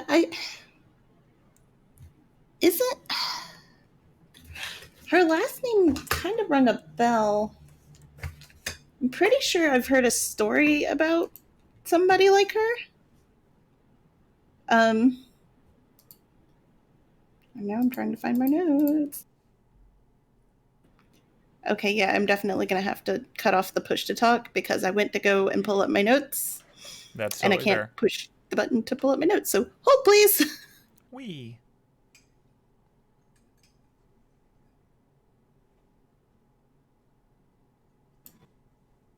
Okay, how bad is the air conditioning sound? I can't hear it. Yeah, I can't hear it at all. Okay, cool. Well, if it starts getting bad, let me know. Okay. And I can switch back to push to talk and just deal with it. Okay.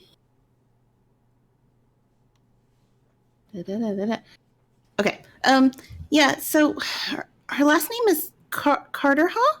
Carter Hall? I can't words. That sound... That... Isn't there a Scottish... What? The Old Woods?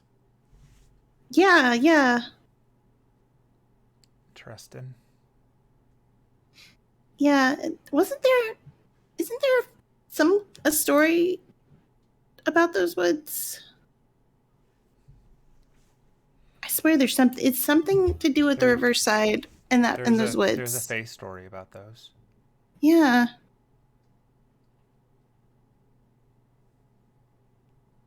Tell you what, if you get a chance to talk to her, see how she reacts to the name Janet. The name Janet? Yep. Okay, yeah, I'll ask her. Because that would be a loose end. And it would explain why she wants to be here. Oh. A loose end how? Well, if that's actually Bonnie Janet, then I dare say she's trying to get to Tam Lin. Oh.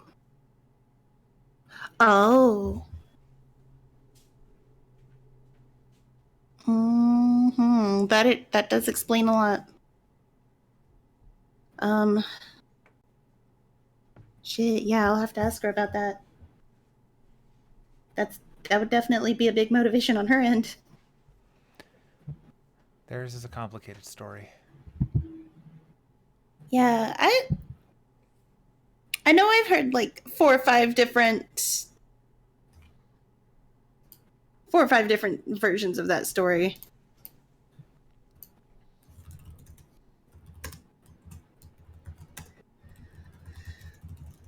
I'm sure they probably all dance around the truth.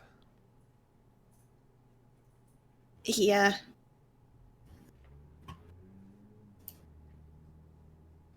I don't know.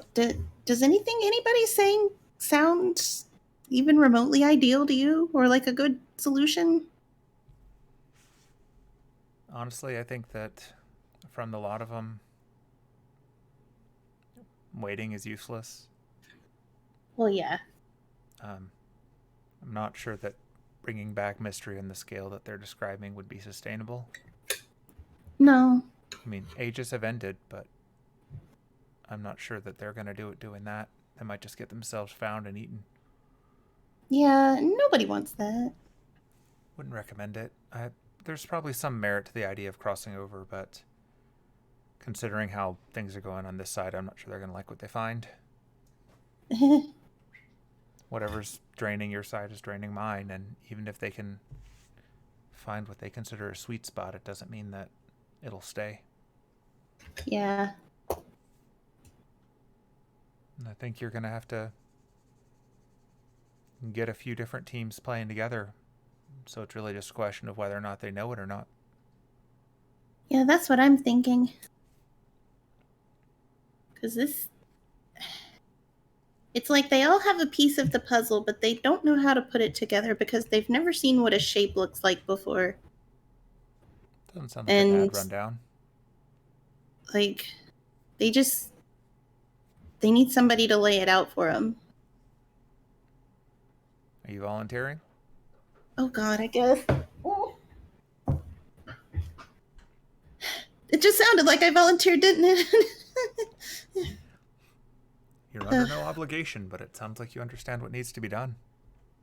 Yeah, and that's kind of my... You can't leave Goodenough alone, can you? No. Admittedly, this wasn't good enough, so it might be for the best. Yeah, this was more like mediocre enough. Scribe dragged it back down to just pathetic. But mediocre enough is the overall vibe I've got here, and that's not good enough. And shit's gotta get done. They're not gonna let me talk, though. Not that has ever stopped me before. Well, that In the The distance, dwarf you over hear there a didn't yeah. seem to have permission, but he still spoke up, and they still answered. Do what? I couldn't hear you. The dwarf over there seemed to speak out of turn, and they didn't turn him into a fish. I mean, that's true. But he's also a druid. I'm kind of, doubly not on the correct team here. Can they tell you're not a druid? I mean, I thought it was pretty obvious that I'm not a druid. Where's the line drawn between druid and not a druid? Do you have to shape change to get in? I don't know. You know what? You're right. You're absolutely right. Yeah, how are they gonna know? Who's gonna tell them? I'll probably tell them by sticking my foot in my damn mouth, but yeah, who's gonna know? Let's just say that your kind are known for their ability to walk away with other people's secrets, so pretty confident that you could convince them, at least for the duration of a chat. True. All right. Okay, so how extreme do I want to be about this? Do I just want to shout from my seat, or you know what? Fuck it. Here we go. And she's just gonna be like, "I'd like to say something." You successfully interrupt Scribe, which the Good. group jumps in on. Yeah, let's hear her. Let's hear anything but you. That's not very nice. Yeah, moving on. Yes, your question over there at the front. Yeah. First of all, Scribe, you've said more than enough. You've taken up way too much time. So maybe save some of that speaking time for the rest of us. Secondly, I think what everybody here is missing is that you've all got amazing ideas and you've got solutions, but they're not gonna work individually. You've got pieces of your puzzle and you are not putting them together because you're refusing to see what the shapes are and you're refusing to put those shapes together. And we're gonna have to work together to get this solved because otherwise we're all fucked. Okay, do your persuasion.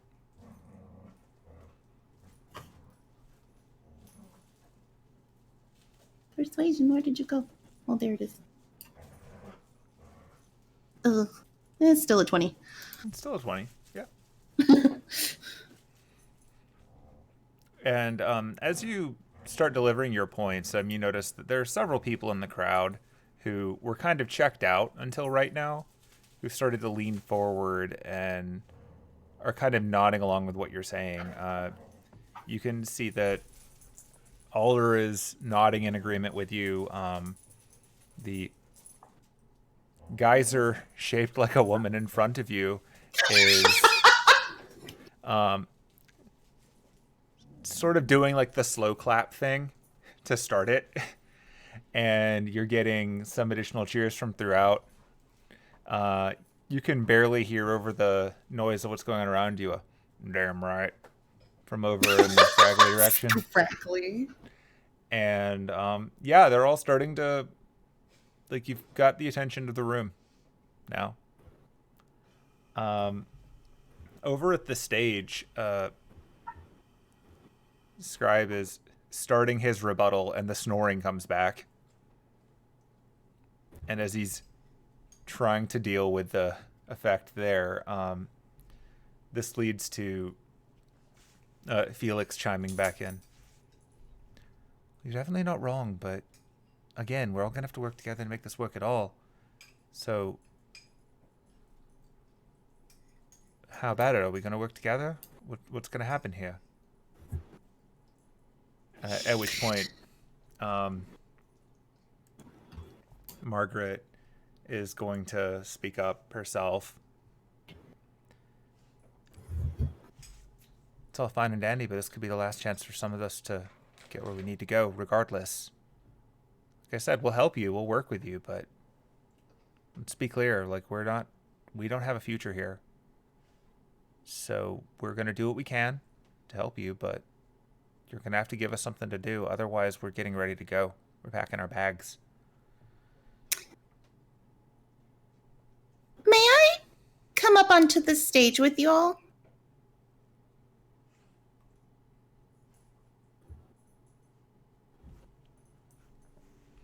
To that one, Nathaniel speaks in his, low voice across the stage. Could you please introduce yourself to us? Absolutely, but only if I get to be on that stage with you. That is not how it is done. Yeah, but the way things the way that things have been going, shit's going wrong. So maybe we should shake it up and just let me come up there.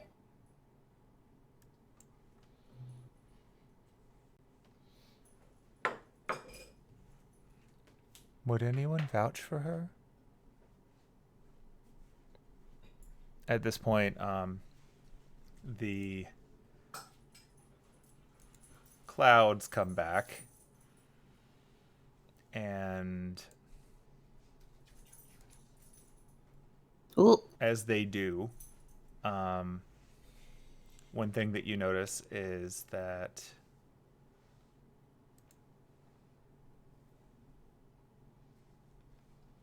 while the clouds themselves are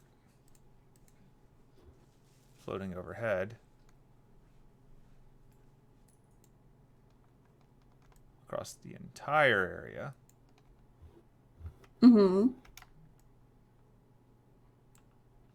a gap opens around you. So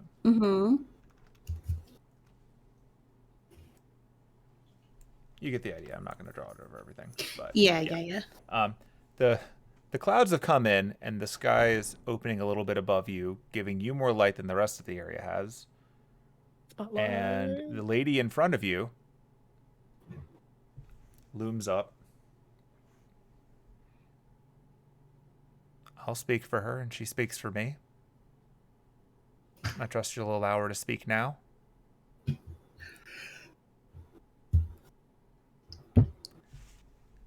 Really wish you guys could see the look on my face right now. You have my interest. Welcome to the stage.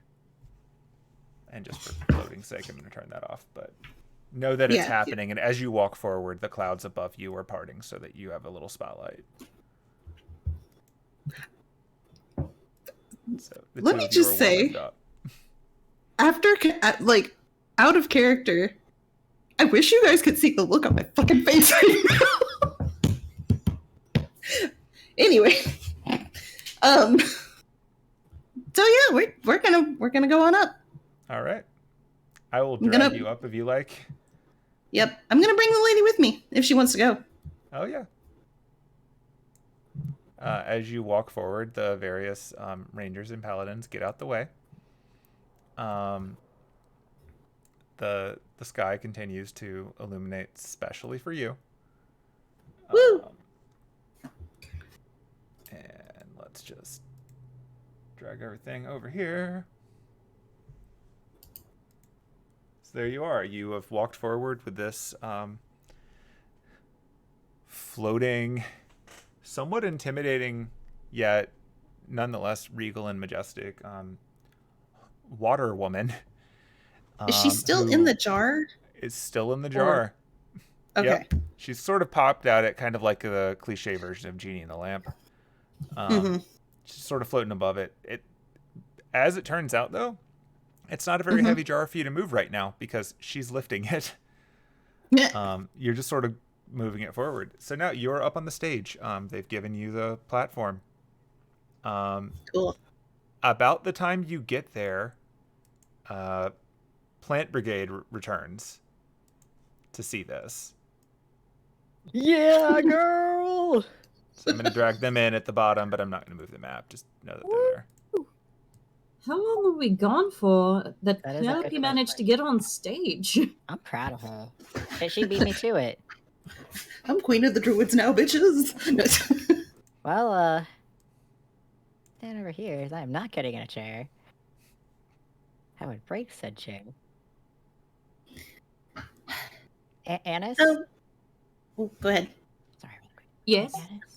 Annis?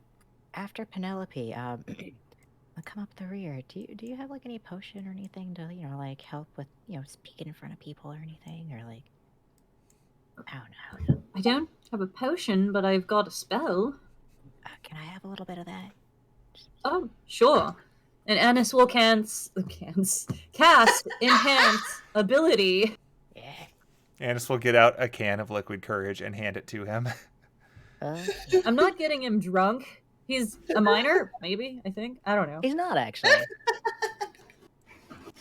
Well, the last thing he needs is being drunk. It's just because you said a can that it became funny to me. I like to imagine Annis is doing the like Penelope puts the hands to the cheeks, like you got this. Unless Annis is a little more aggressive about it. Eagle Splendor. The target has advantage on charisma checks. Nice. Oh, I cast it at 3rd level because I thought I had to. So hang on a sec. Oh shit! Fuck yeah! Does it do anything extra at 3rd level? It lets me hit 2 people. I guess I'll cast it on both of us. I was gonna cast it on Penelope, but then I realized it's touch. Too far, yeah. So we can have some advantages. Yep. Fuck yeah. So long as I don't drop concentration. Eagle Splendor. Caw-caw! Caw-caw. Now let's cheer our homie on, cause we're about to like drill this into their fucking heads. They're gonna hear from all 3 of us. All right. Oh my god. Go Abilities shall be enhanced. So much charisma. Before Right, we get into Penelope's this, up. can we pause really quickly? Yeah. How dare? Wink wonk. I just need like 5 minutes. That's fine. I will put up a Reen watching the intermission, waiting to see what you say next. Okay. I'll be right back.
Alrighty. Cat has returned now. Hooray. Yeah, I needed a break for a minute because I had to prepare myself for what I'm about to do. Look at while you did that, Oh. Anna started catching up on the parts that she missed via the audience. Yeah. Yeah. So you are now filled in, and it is no longer meta information. Oh, okay. I feel like I maybe went to ask Johni first, quickly realized that she had been asleep for a lot of it, and then double back and ask Nora.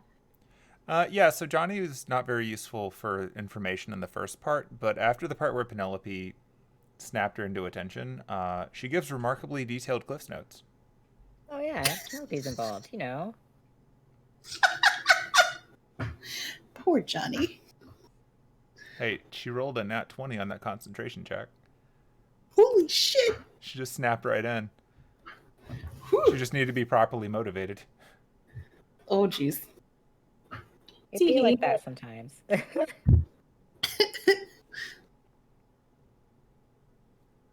What did Nora have to say? Nora gave a better summary of the early points. The one similar to what Penelope took away from it, with the exception of the fact that Nora picked up on a nuance that she thinks. Well, actually, let me. We should play through that part. This might matter later. Right. So between you and me, my theory is that I think that two of them are playing the other three. It's subtle, but I've noticed that every time Felix raises a point, they'll sort of tear at it, but in practice, the unification party and the guidance party seem to be in cahoots. Well, that's interesting. It's subtle, but I think every time that Felix makes a point and it gets rebutted, we don't hear anything from Moranthe. And in turn, whenever Moranthe pushes the idea that people can be guided, Felix takes it as a opportunity to point out that this is a good idea, but we should be more upfront with them or there'll be consequences. But getting the impression that there's really only one agenda between them and they're presenting it as two options to add more validity to both of their points. Whereas the others are similarly, the migration party is pretty much the abdication party that needs someone to do something to jump over. Revelation party's just crazy. That's certainly a way to do things. But Thank I think you they're for playing that. a game. Yeah, I think they're playing a game. I think they want us to be open to the idea of working with others, and if we're being cynical, then to lateral that into manipulating other people. Well, that's a bit troubling, but useful information. Thank you for the insight.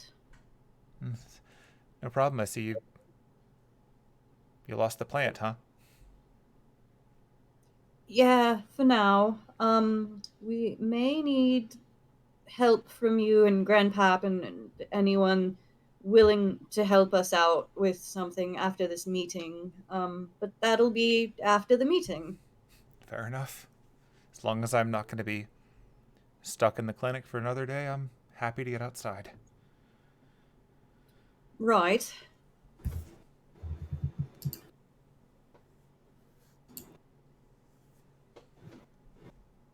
And that's your recap. Meanwhile, Hooray. on the stage, Penelope, Oh, God. with her spotlight from the clouds. Okay, so Aiden and Annis have come back at this point, correct? Yes. Yeah. Okay, good. Okay. Good. right, she's gonna walk up and she's gonna look straight at the 5 of them and be like, well, I told you I would introduce myself as soon as I got up here, and I'm gonna uphold my end of the bargain. Hello, I'm Penelope.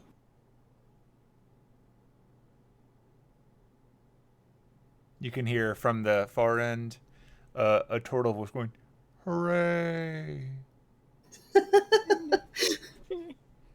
Everyone else is still trying to figure out what that means. Good. And she's going to say, she's going to just be like, all right.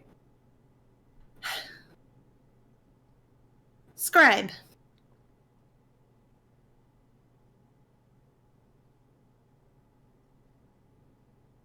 Yes.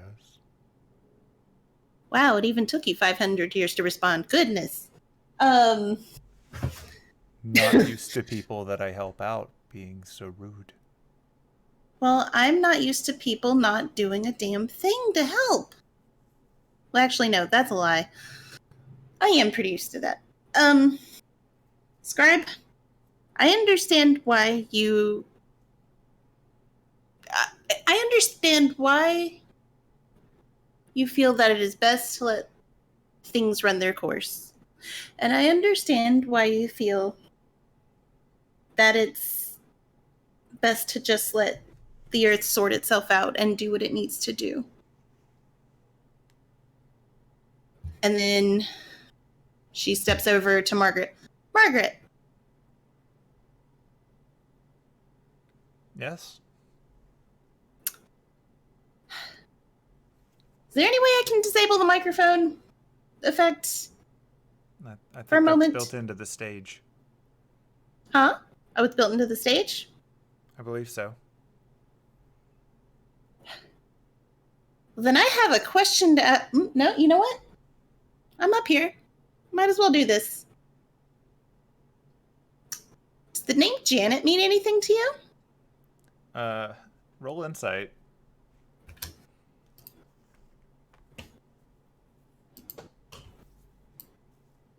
Insight. I wish I could guidance you. Oh! Oh. I have to share something with you. She roll even worse? I have to share something with you. Oh no.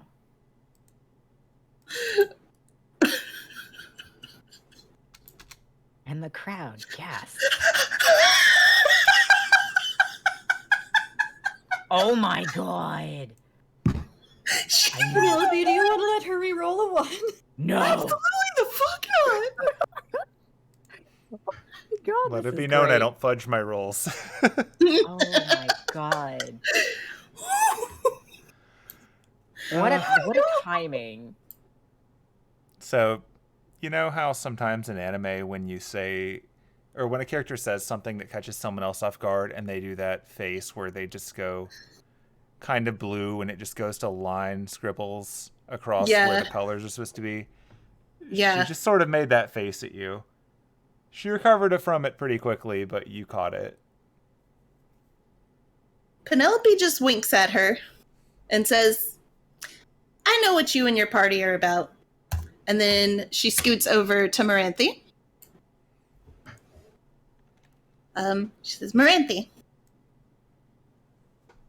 Yes. In her Did you say 4 that voices. Oh, I was going to say, what the fuck just happened? You're the guidance party. Yes, we are.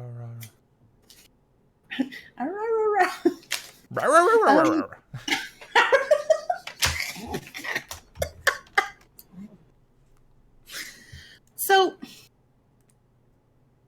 your party, from my understanding, wants to push the world in specific ways to make things happen. Am I understanding you correctly? That is what all groups attempt to do when they want to change the world. I'm going to stop doing the echo thing because that would just get obnoxious. But she's doing it. But I am correct, right? Yes. Okay. And is your group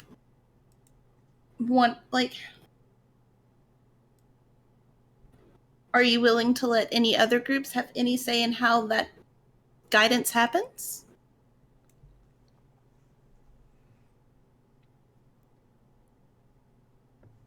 We would take consultation for the best course of action, and then we would implement it.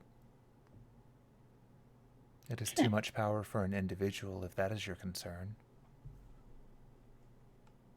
No, that wasn't my concern. But you definitely answered my question. And then she... Whoop! Boop, ba-doop. Nathaniel! Yes? So... You've got some fun ideas. Personally, I think, people being able to walk out in the open, as they are, is a wonderful and great idea. In fact, I do it all the freaking time. It does seem but to here's have the served thing. you well. Yes. However, here's the thing. I don't let myself be some kind of cryptid. I don't want my image to be that of somebody who still doesn't belong, even though I've made an appearance out in the world. And what you're proposing, while it would bring mystery back into the world, is going to do exactly that. It's going to take people's fears, and it's going to take everything that humanity is afraid of and turn it against phantasmals even more than it already has.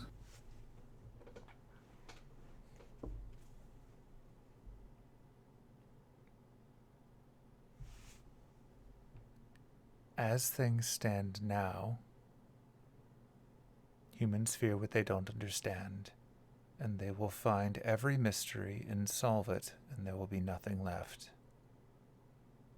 You know that's not true. There's plenty of mystery still in the world. We just don't have to be that mystery. There's no physical way that humans are going to find out every single possible mystery in this world. They take what exists and they give it rules, and things that do not follow these rules die.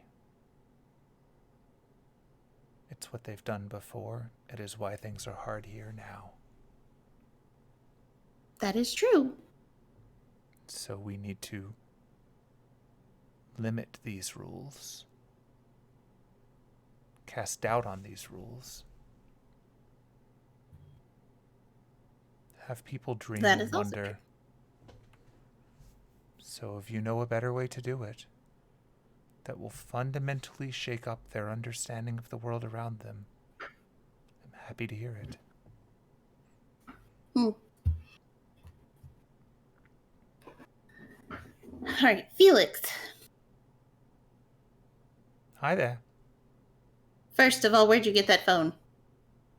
I know a guy. What kind of guy? Pretty rich guy.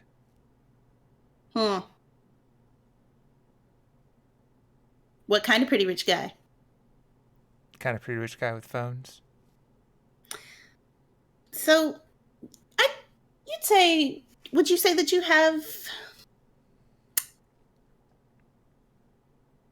You'd say that you have connections. Is that what I'm getting from this?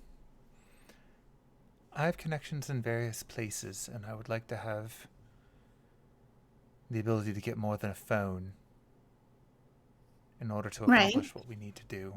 A phone's not going to save the world. I mean, the phone itself won't save the world. It's the people using the phones that are going to save the world. Not But- disagreeing with you there.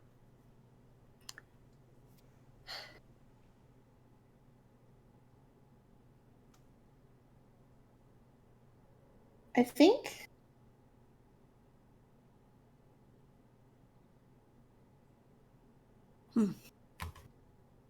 She's going to step back to the middle. Friends, if you would grant me just a moment. And she turns to look at the lady. She's like, help me out here. You're doing a splendid job.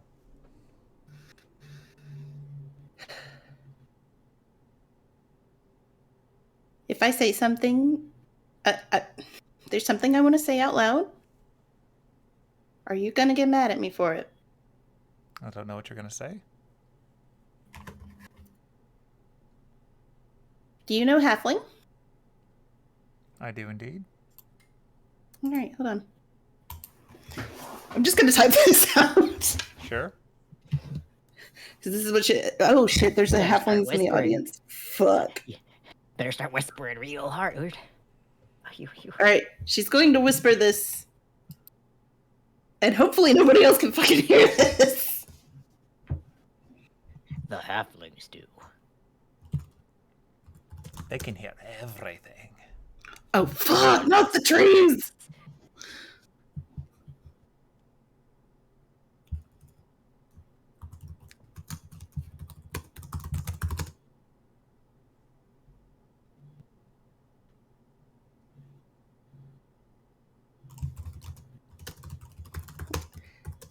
Um...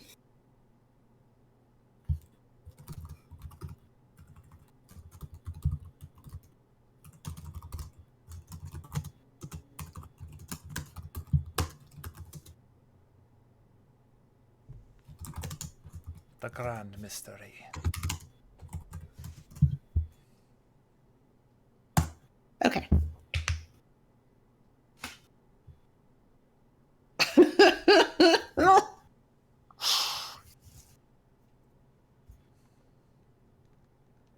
I love how when it's formatted, it just says Penelope, halfling. And I'm like, yes, that is what she is. It's true. Good job, Fantasy Grounds. I'm proud of you.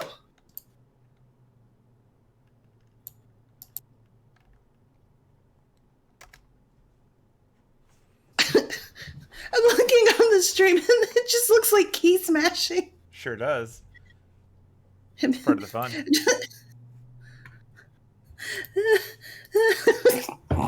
She just rolled her face on the keyboard. Yeah, so in response to that, she is going to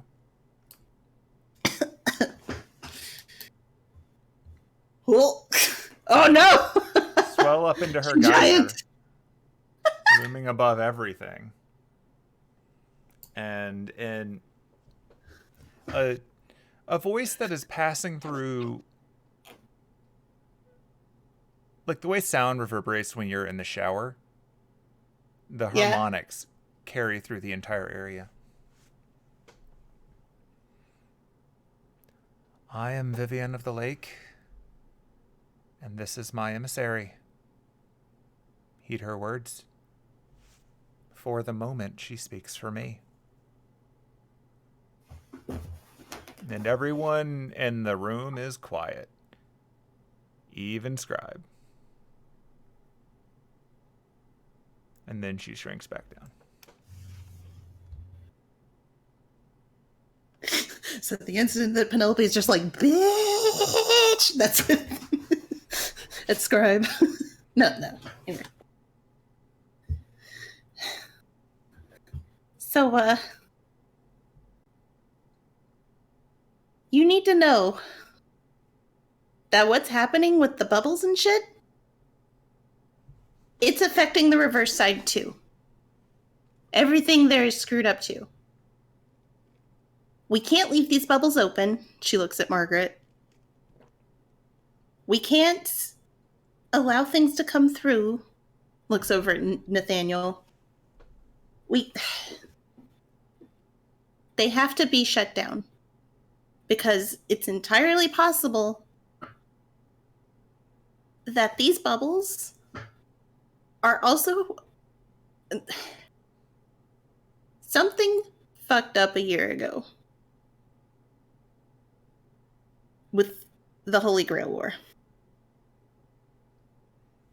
See And some it isn't. murmuring as not everyone seems to be familiar with the term. And for those of you who are unaware, that is a ritual that has been done, oh god, a few times now. But it is a very mana-heavy ritual. It only happens every 60 years? But the last one failed catastrophically. An entire town has just vanished off the face of the earth. And since then, these bubbles have been popping up everywhere. And it's entirely possible that all of the balance in the world has just been completely thrown off. And if we don't do something to stop this, we're fucked. So we need to seal off these bubbles. If anybody wants to go over there, go for it. Looks at Margaret again. But also don't...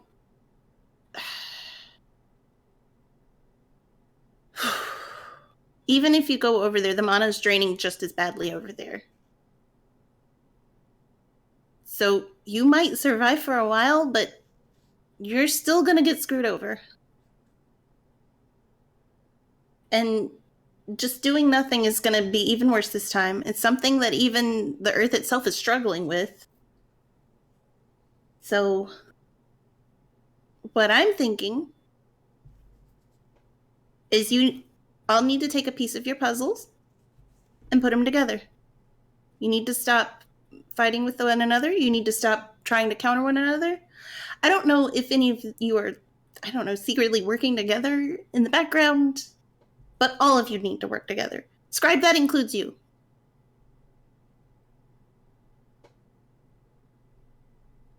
He's looking to the left and to the right and trying to ascertain what to do with this, but he's also not stopping you.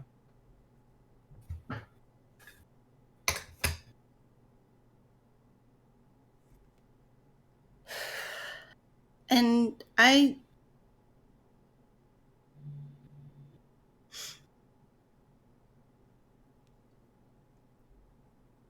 point is,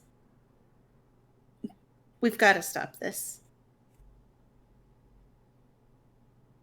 And I don't have the best solution for it either, unfortunately, other than trying to seal off these bubbles.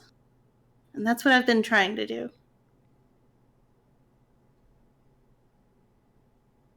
But I also have connections in all kinds of places at this point. So maybe we can get the whole world to work together to fix this.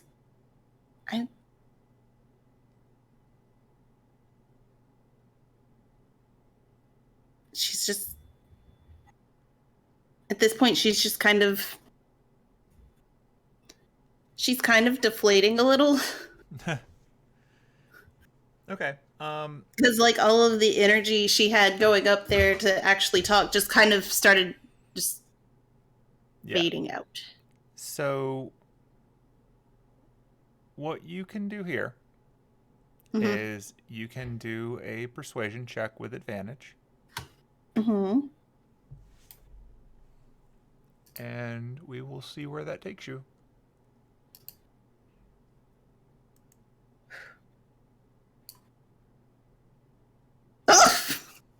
Would you like to reroll the 1 just to see if it does better? Yeah. You're allowed to do that. We're going to go with the 21. Gotta love those 1s and 3s. Although that would have been a 12, but, Yeah. Gotta love those 1s and 12s. As you do. So As you say this, you can see the crowd, upon hearing the news of the other side of the world being similarly stricken with this draining mana issue, it takes the wind out of a few people. Some of them are still just awestruck that the Lady of the Lake appeared in front of them, or at least one of the Ladies of the Lake. They don't understand the nuances of that necessarily. But more to the point, like, you pretty much tearing each of them down seems to have had an effect on the crowd where, like, a lot of them were kind of checked out as you observed before, but now they're all paying attention because, like, they're looking for someone to tell them what to do, and you're the only person who seems to have given them some kind of problem that could actually be addressed somehow. And that seems to be getting more of their attention than the more empty, less tactical philosophy that the others have been presenting. Following what you said here, you can see Felix is starting to step forward. If you would like to say anything or interrupt him, you can. Otherwise, he's going to do that. Annis. Is Annis gonna go? I was thinking about it. 'Cause I gotta rearrange my piece, but I'm definitely still going up there because there are some points that, like, I need to touch deeper into that conversation that Penelope just had. Annis will start making her way to the stage, but she's not gonna, like, run up there and jump onto the stage and grab the mic and be like, hey, bitches. She's just gonna, like, quietly make her way. Making her way upstage. Okay. Yeah, so as you're approaching the stage, the various rangers have formed a line to prevent you from getting through. And at this point, Beach actually speeches up from behind them and says, she's with the Emissary of the Lake, and you'll respect her accordingly. Hey! And they step out of the way, and the paladins likewise give you room to get to the stage. Go, Annis, go! Oh, but I was basically saying I was going to listen to what Felix was saying as I was making my way to the stage. Okay, sure. Then that hasn't quite happened yet. Up on the Felix area, she's raising a good point, and I do think that for our part, our party is only going to be able to unify the world if we can't even get the 5 people on the stage to agree. Then what chance do we have? Motherfucker. So, Damn it. Given all that, I'm open to listening, and obviously you're presenting new information, so at the very least, I think we should hear what you have to say and what your processes are for addressing these problems.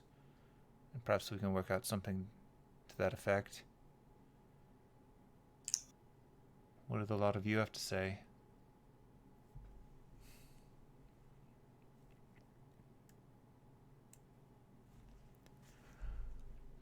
I guess now Annis will make her way to the stage. I'll follow slowly behind eventually. Yeah, so you're up there before Nathaniel spits anything out. I will get up there, but seeing him about to speak, I will make a gesture, kind of like a little bow. Be like, basically like, go on, don't let me stop you.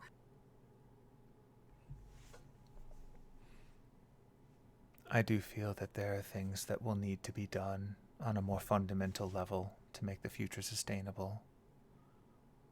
But I do agree that if these bubbles are endangering everything,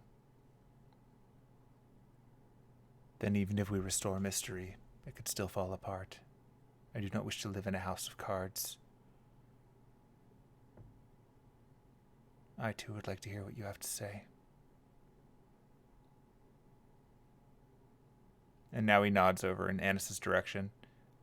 You can pick up on the fact that some of the others were like looking to see if they should go next, but you walking up on the stage and introduced as an emissary, and speaking with the emissary and the lady, they're not quite looking to get snapped at yet. So you are successfully up there.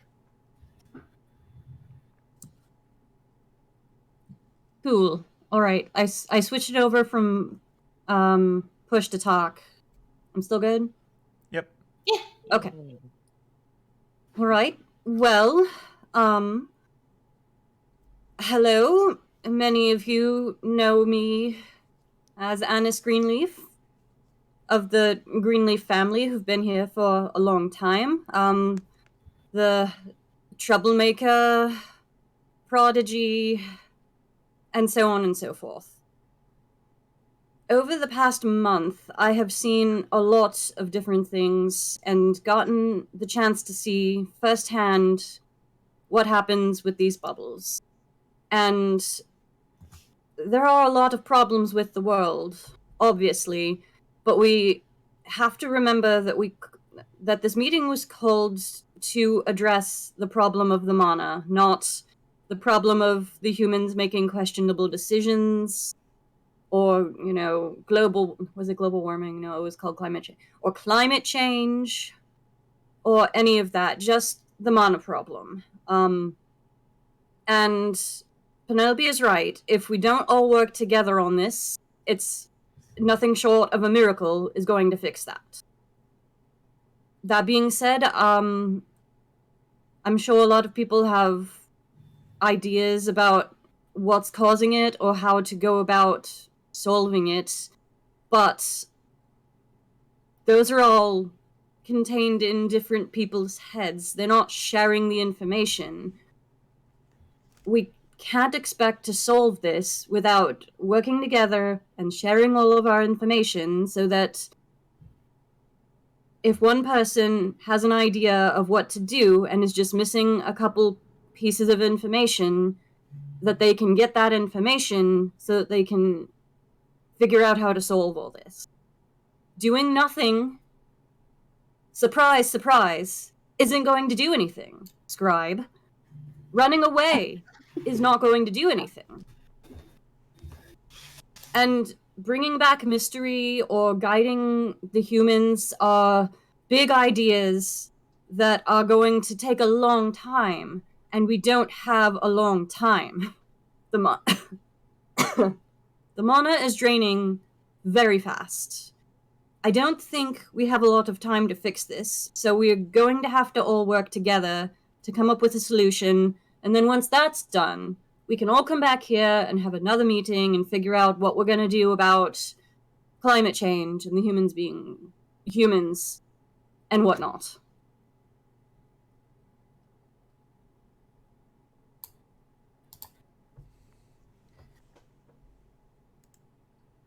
I mean, yeah, Amiss has got a point. Is Amiss doing more, or is that like the break point for Amiss? Let me look at my list of bullet points to make sure. I was like, you paused for a minute, and I was like, okay, do I start walking down? You can start walking, yeah. Do a nice little trot.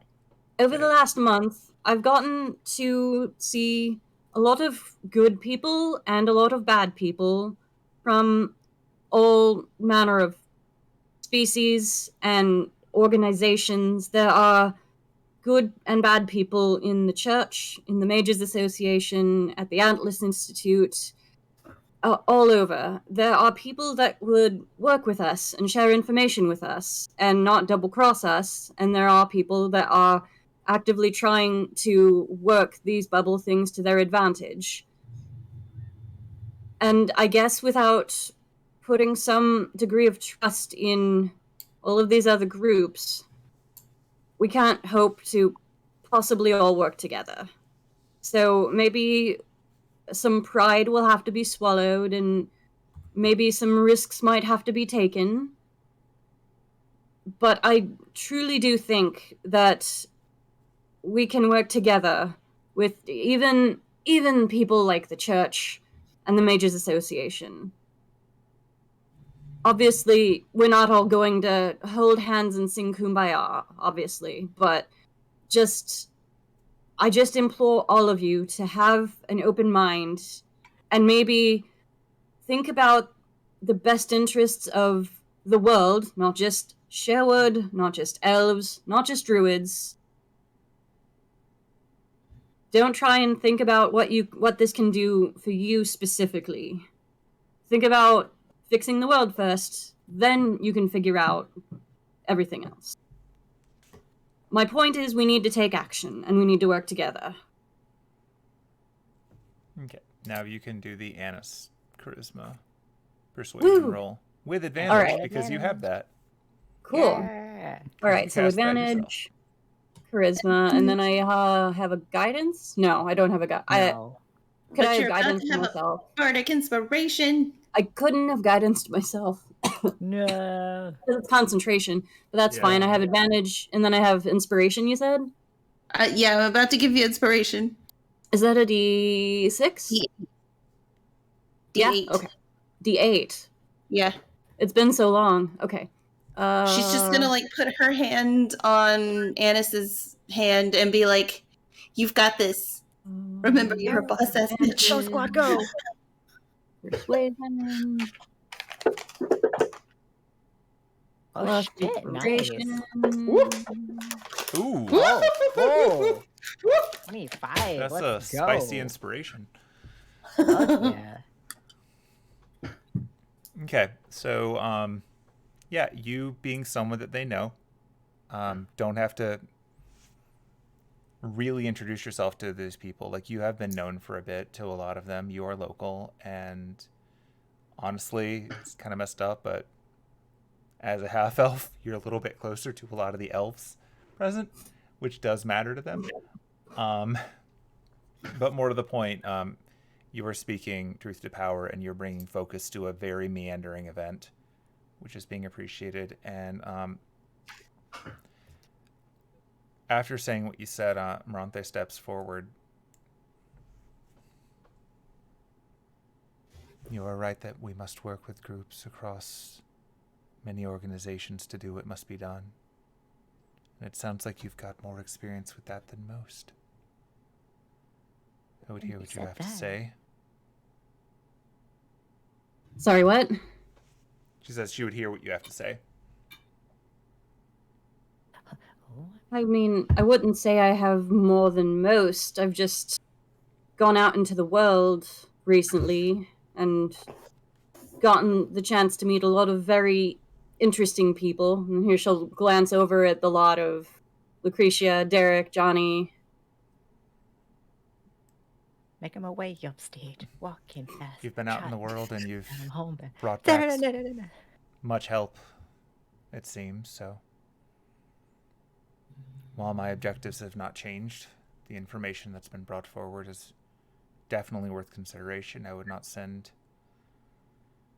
my people into a more dangerous place than necessary, and regardless of my goals, glares at Penelope. Penelope glares back and sticks out her tongue. Yeah, call her Regardless out. of my goals, I do wish for what's best for my people. So I would Oh wait, is this hear what you Margaret all or have to say. Maranthe? That's Margaret now. That's Margaret stepped Margaret. forward. Yeah. Okay. Yeah. I thought it was So- Maranthe talking. So now the only holdout in this one is Scribe, and at that point, course. Iden is showing up.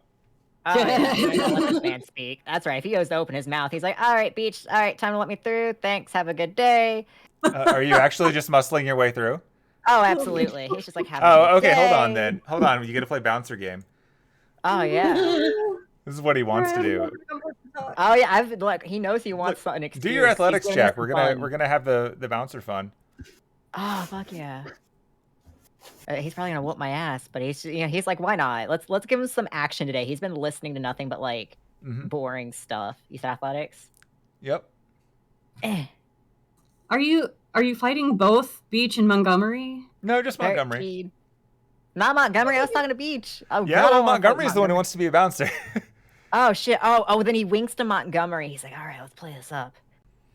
Yeah, you cannot move him. I mean, his chest is a flat surface, is it not?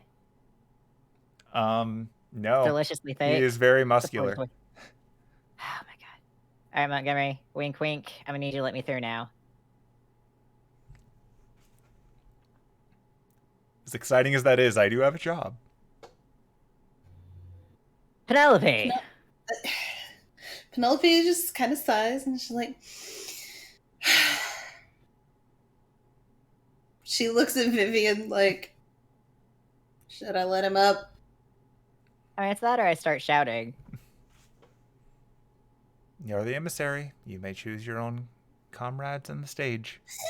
Whether or not you think they're going to help or hurt your case is up to you. Let him through. Thanks, Penelope. All right, so he picks you up, and he Ooh. lifts you over beach. And he places you on this side. I give him a little like, ooh. Like, actually out loud, and they'll be like, thanks, Montgomery. I just Before Aiden comes up onto the stage, Penelope's gonna meet him down there, Oh, and whisper. and she's gonna just tap him on the arm, gesture for him to lean down. Yeah, I got you. Please tell me you don't have Juniper with you. No, she's not with me currently. For the better at the moment. We gotta fill you in on that when we're done. Oh no, what happened? There's a lot. But after our piece, gonna have an audience right next to us. I don't want to say too much. Oh yeah. Okay. She steps back up. Yeah, like the sash is like tucked away in like his bag at this point, since she's not in it. Bring your hands up.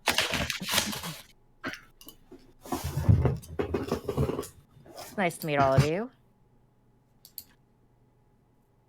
I am Aiden. And I speak on the behalf. I speak for the trees. I speak on the behalf of the Phantasmals. More so, the Suncatchers. So he looks over to Nathaniel. You do not speak for us. And he just goes into... We have pleaded, repeatedly. I have pleaded for help. And we have been left in a corner, ignored, silence.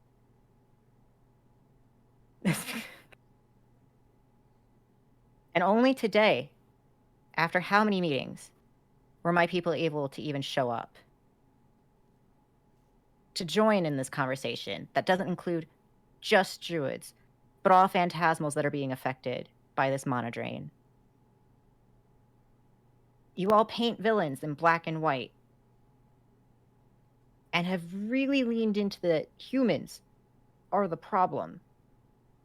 Yet, I have met humans that seem to want to help. As, Amiss and Penelope have said, they have been out. They have seen things. And I have too now. And we also have the problems of, not humans. We have fights within our own people. So do we turn a blind eye to that?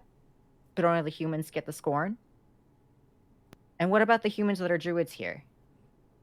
Why are we condemning them when they also want to help? So when I look towards the guiding group, when you seem a little too eager to condemn humans and their ways, and potentially hurt them if their path does not align with yours, I have concerns.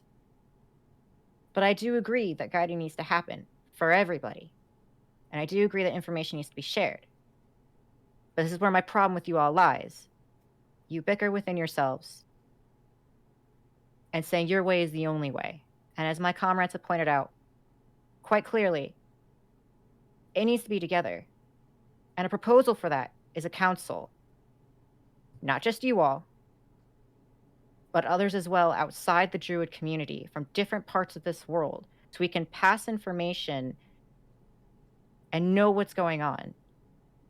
But to even do that, you need to take a step down even further. Because you have lacked immensely in even noticing your own people. I was considered extinct. I am the last of my kind. My family has died because you have ignored our pleas. You ignored the signs with Clover, who, by the way, I knew for a day, and I knew more about him than you all knew. And if you took a second to just talk to him, to understand him, to see his ideas, and even just say, hey, this may not be feasible, this isn't a thing, but actually tell him how and why, and maybe guide him in a direction that said, we can do this instead. We would not have been where we were yesterday when I found out he was planting these seeds and then got information to find out they were trees of Einosh, which, by the way, if you had noticed his personality shift, that it wasn't him, the fact that it seems very unwilling, he didn't even know. And guess who passed that on to him? Gilrath. And if you took time to look at your own people, maybe you would have noticed that he was also possessed by Einosh. But if you can't see your own people, how in the hell are you going to see those outside of here? So you need to listen. You need to learn. You need to talk to them. Yes, there needs to be guidance, but it's not a one-way street. They can guide you. You listen to them. And if you can't do that, then you step back from your position and you let somebody else lead. Innocent people and creatures in this world are dying. And so many ideas can be coming from these people that you are not listening to. So yes, I'm a little hostile about it. And yes, I'm going to be very upfront about this. I'm not going to sugarcoat it because I have waited 10 years for this moment. 10 years of not having my family anymore.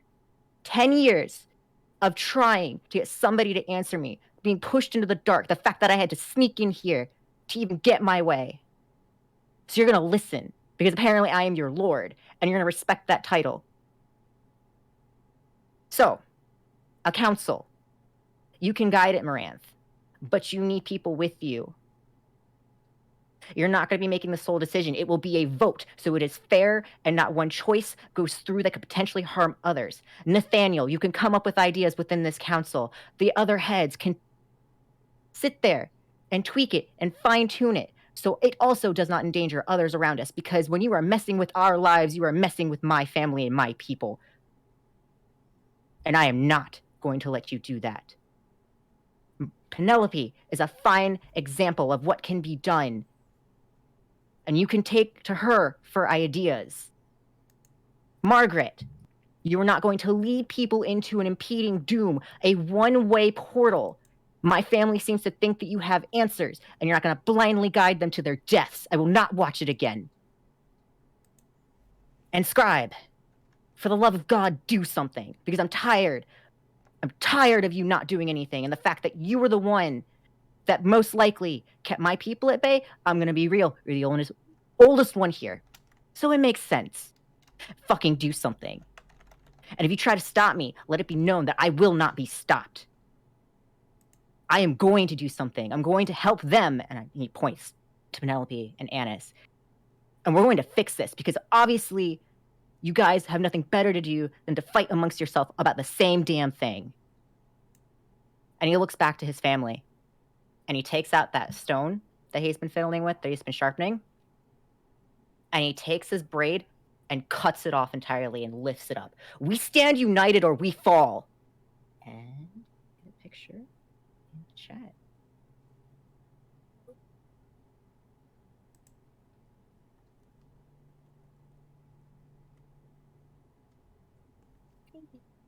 So yeah, he's got a lot of aggression. He just let it all out. That is what he looks like now. He's got braid in hand. He's making that statement to them. All right, give me a second to save it and then share it. I have one response to all of this.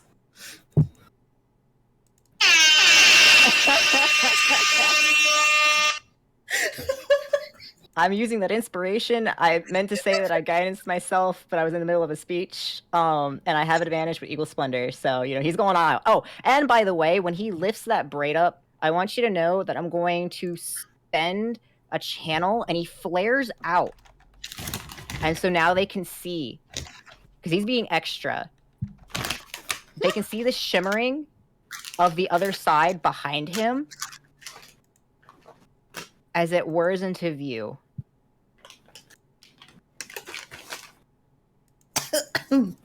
He being an extra bitch today. Penelope's jaw is just on the fucking floor. Well, now Penelope actually gets to see it because she didn't get to see it last time. Neither did Annis. My point still stands.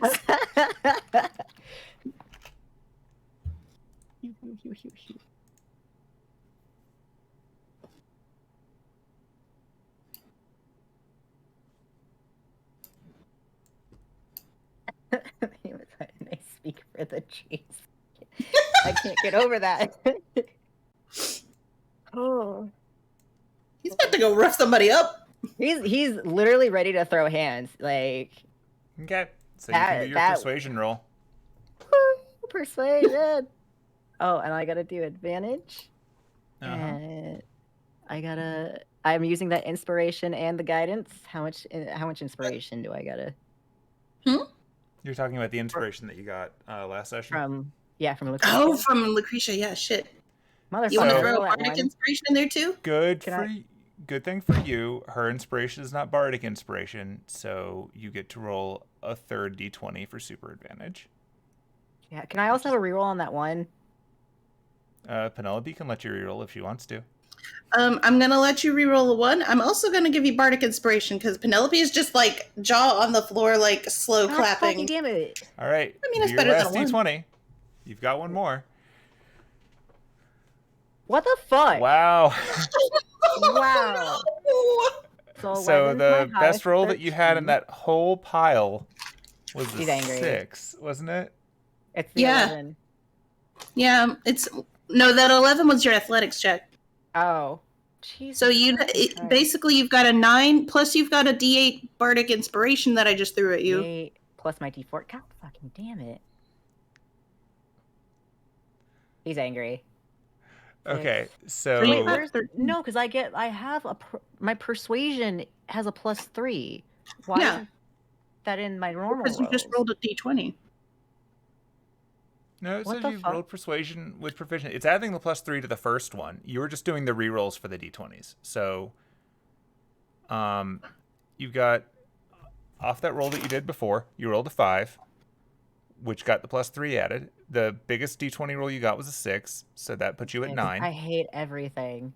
And then you got to 11 and then 13 off of these other 2s added. Yeah. God fucking damn it. It's the worst roll in history. That was pretty unfortunate. I I mean, hate it could have that. been a 1. It could have been Sure. a 1. Could have. He's very angry right now. Don't mind him. So yeah, you get the sense from while you, I would actually describe this. So for Penelope and Annis, while Aiden is talking, truth to power and being very clear and very direct with all of these people around him, he started losing people at the bit where he said that he was their lord. And Look, they want to call him that. sure, but it wasn't going over as well with them. And at the point where he started chewing into the people behind him, like each of the different leaders, on things that they'd already acknowledged they were going to have to do better about as he was and he coming gave him up. answers. They started to sour on him a bit. And now the important roll we make, which is how Scribe is going to react to your I'm small persuasion. again. Look, he gave him answers. Like, he didn't just tear in. He's like, here's what you're going to do. Mm-hmm. He's the one person to give him answers. Make a council.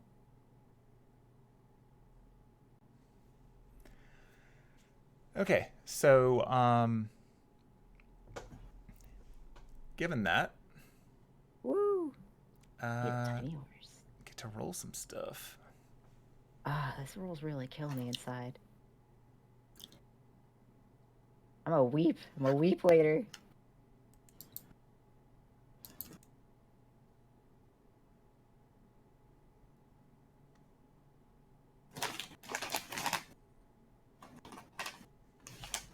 I bought popcorn specifically for this occasion. Look, they just couldn't handle the truth, okay? They want to call me their lord, yet they don't want to fucking listen.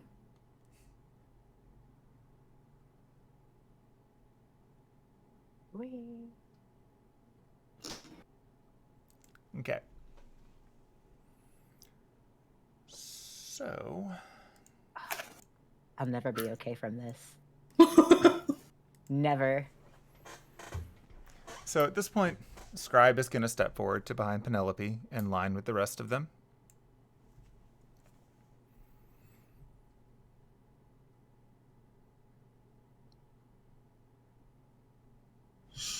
This was rude and inappropriate and uncalled for. You do raise valid criticisms. However, the way that you raised them did not earn you any favor. We will discuss things amongst ourselves, and we will determine the best course of action.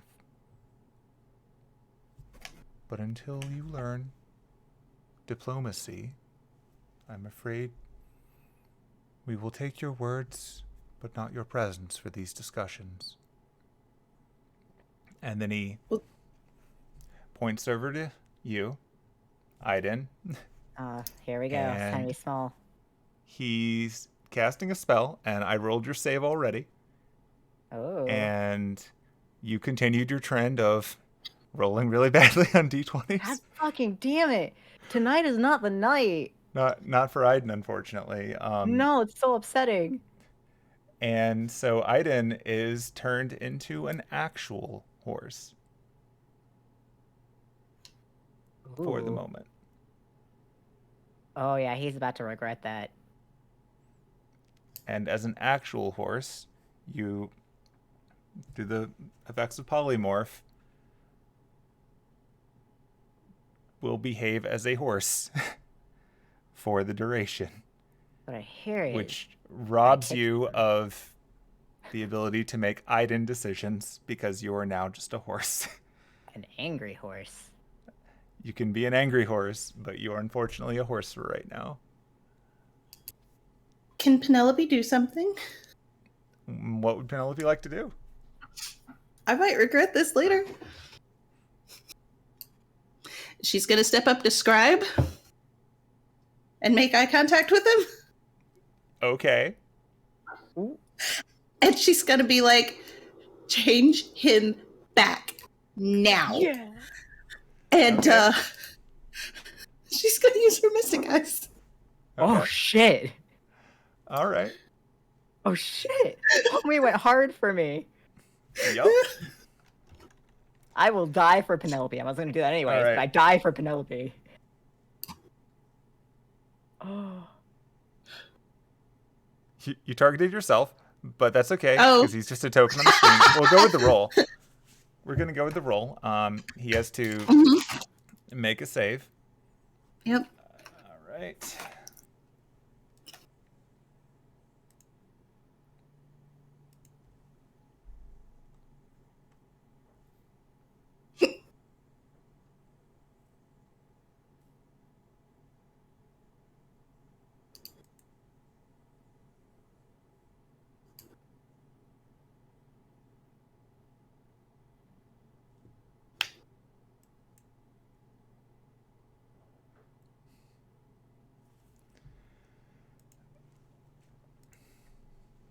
So you stare at him hard, and you tell him to change him back, and he looks back to you, and he says, "With due respect to the emissary of the lake, this is not the lake, and here we have rules. He'll be back soon enough. But until then, he will have to calm his tempers." To be fair, his tempers are very valid. I told him it's rude to be rude, but homie just let people die. So he does not end it. But he also doesn't know what you did. Hey. She's just gonna look at him like, how fucking dare you? Oh, shit.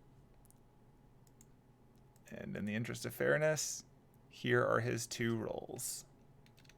Because he was rolling with disadvantage. Damn. Damn. I want those rolls. God fucking damn it. Pass those over. There's a 20 and an 18. I'm fucking salty. I want an 18. I'll even take a fucking 15. I feel robbed of my dice rolls. Such is the world of role-playing games. Oh my god. But yeah. She's like, how fucking dare you? And she gestures for him to lean forward. He is not. She's like, fine. You know what? I might be an emissary of the lake, but I'm also an emissary of myself. Oh, she don't bitch slap him. So fuck you. Fuck your inaction. And fuck you for doing that to him. He doesn't deserve that. Just because he isn't following your fucking rules doesn't mean he deserves that. Damn, I wish I could hear. Do better.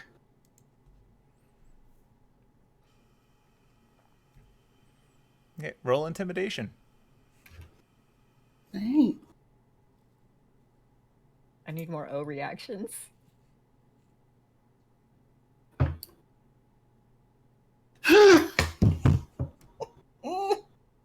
It was so close. It was so close to the other side. It's okay, we're all struggling tonight.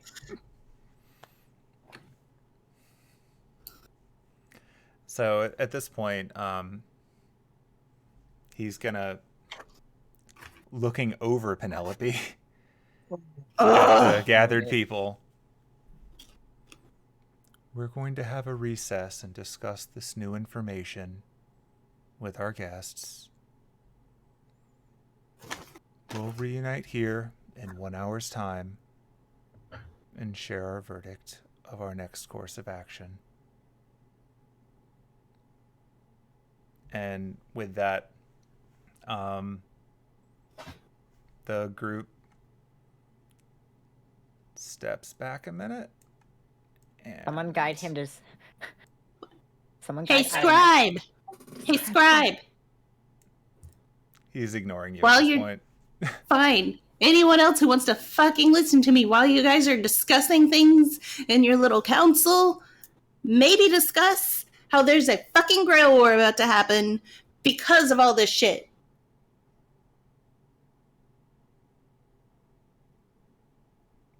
That catches the attention.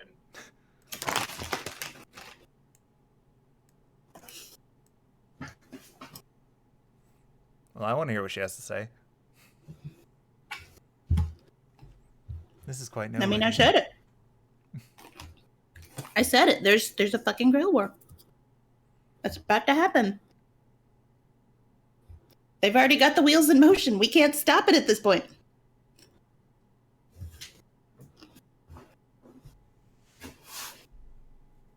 Well, then we definitely need to get on the same page. Yeah.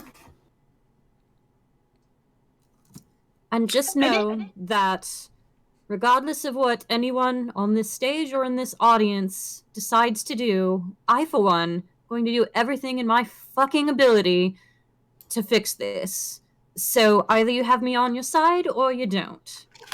And Ennis is just going to walk over to Iden and dispel magic to try and get rid of the polymorph. Okay. Fuck yeah, Ennis! Oh, I really wish I could hear all that. My poor horse brain. Oh, I'm so mad. Let's see. Any spell of 3rd level or lower on the target ends. For each spell of 4th level or higher on the target, make an ability check using your spellcasting ability. Okay. Yep. Do I just roll a straight d20? You would roll a wisdom check. Okay. Please don't roll like I've been rolling tonight.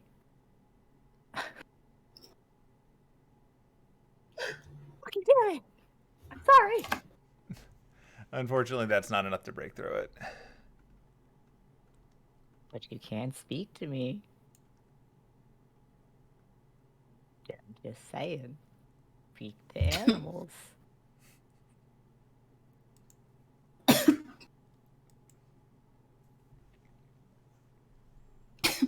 And wow, I started choking on popcorn. Oh, no. Penelope's gonna be like, I mean, if you guys want an actual representative of somebody, if you want an actual representative of the Earth, I can bring one up right now.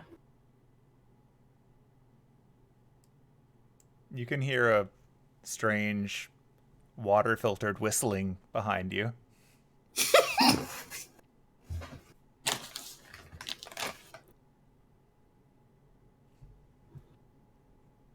Do you mean that? Yes, of course. Do it. All right. That's Clover, obviously, but yeah. Wait, what? Clover? That was Clover saying that. No, sorry, I'm looking at the stupid picture. No, it's Felix. Clover's not here. I knew Oh my it. god, you guys are burning me out. No, it's Felix. He was too cute. No. I knew I didn't trust that twink. No, I'm just burning out. It's getting later. Oh no. Too many voices. I'm sorry. No, you're right. Just looking at too much at once. Definitive DM stating Clover is not here. Damn. All right.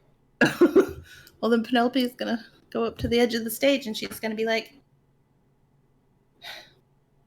I'd like to call Lucretia to the stage, please. Johni turns over. You should probably do that on account of it'd be real awkward if you didn't. So it would seem. Hey, she has to have her fancy speech now.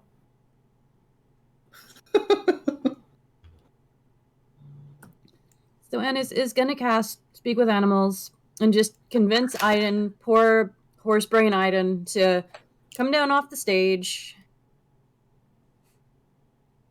Aiden will neigh at you and say, take me to the door. Take me to the scribe door. Not now.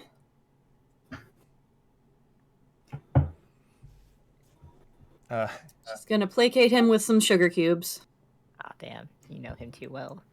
I mean, you're operating on horse brain, so like It's true. that's you don't even know what a scribe is right now. Okay, so yep, Lucretia walks up. It seems like we have quite a meeting, don't we? Tell you what, Yep.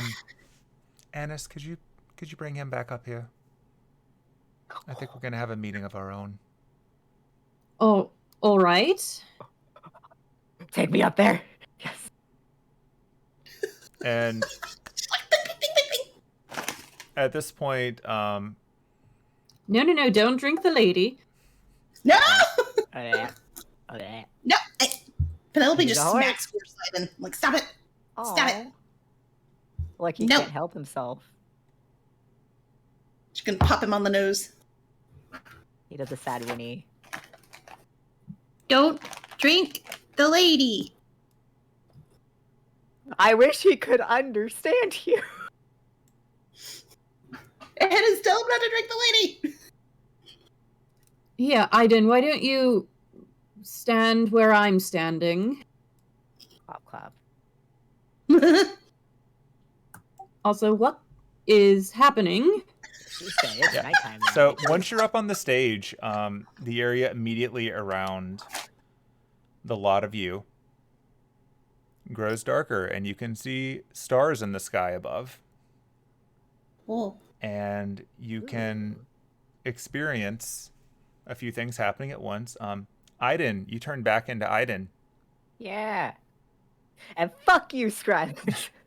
and everyone else is looking around and they can see starlight above. And then Lucretia says to the group, I've grown weary of how drawn out you've made this, so we're just going to have a meeting here in my marble phantasm until we sort this out. And you find yourselves standing on a map that I will put together and share with you for next time. But you are no longer standing in the space that you were in before. You are in what I could best describe as a mountaintop with a very clear view of the sky, with a wide variety of stars and several constellations that you recognize and several that you don't. Oh boy. And that's where we're going to cut out for this one. Whew. Yeah. So everybody gets to give a speech. Woohoo! I'm gonna cry forever about those 4 fucking rolls. That was rough. That was pretty rough. That Yeah. was fucking brutal. That was pretty brutal. It was one of those things where like I was rooting for you, but it's like I can't not. Like they can't be won over by know. that. I know, it kills me inside. It's okay, he was angry, but he has every right to be. And fuck Scribe. It's like, you're rude for yelling at these people. It's rude you let my people die. Yeah. So, I'm gonna throw hands. Hey, that's okay. Killthak cannot be like, you interrupted. I made him proud. I mean, you got to be a horse for a minute. Enemy horse. Which is admittedly a very rude thing to turn you into. Oh, absolutely. That's some racist shit right there.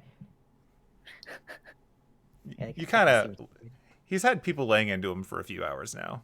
And that was finally the last straw for him. I've been having him roll a patience thing, and he missed that one when you walked up, so... Of course he did with that. Look. He gave him an answer. Yeah, you did.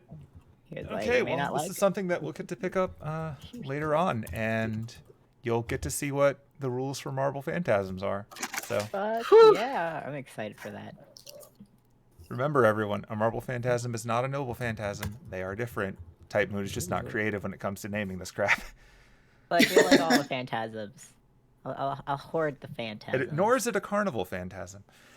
Damn. Aw, darn. And then there's reality marbles. Marbles. Oh yeah, fuck. I like marbles. It is not a reality marble. It is not a Noble Phantasm. It is a Marble Phantasm. Tsukihime is dumb. The end. It's like a whole bunch of cool sounding English words got put up on a dartboard. Yep. And Nasu was like throwing darts at haphazardly at random. These are the same darts that resulted in the weird way he thinks that Arturia would be spelled.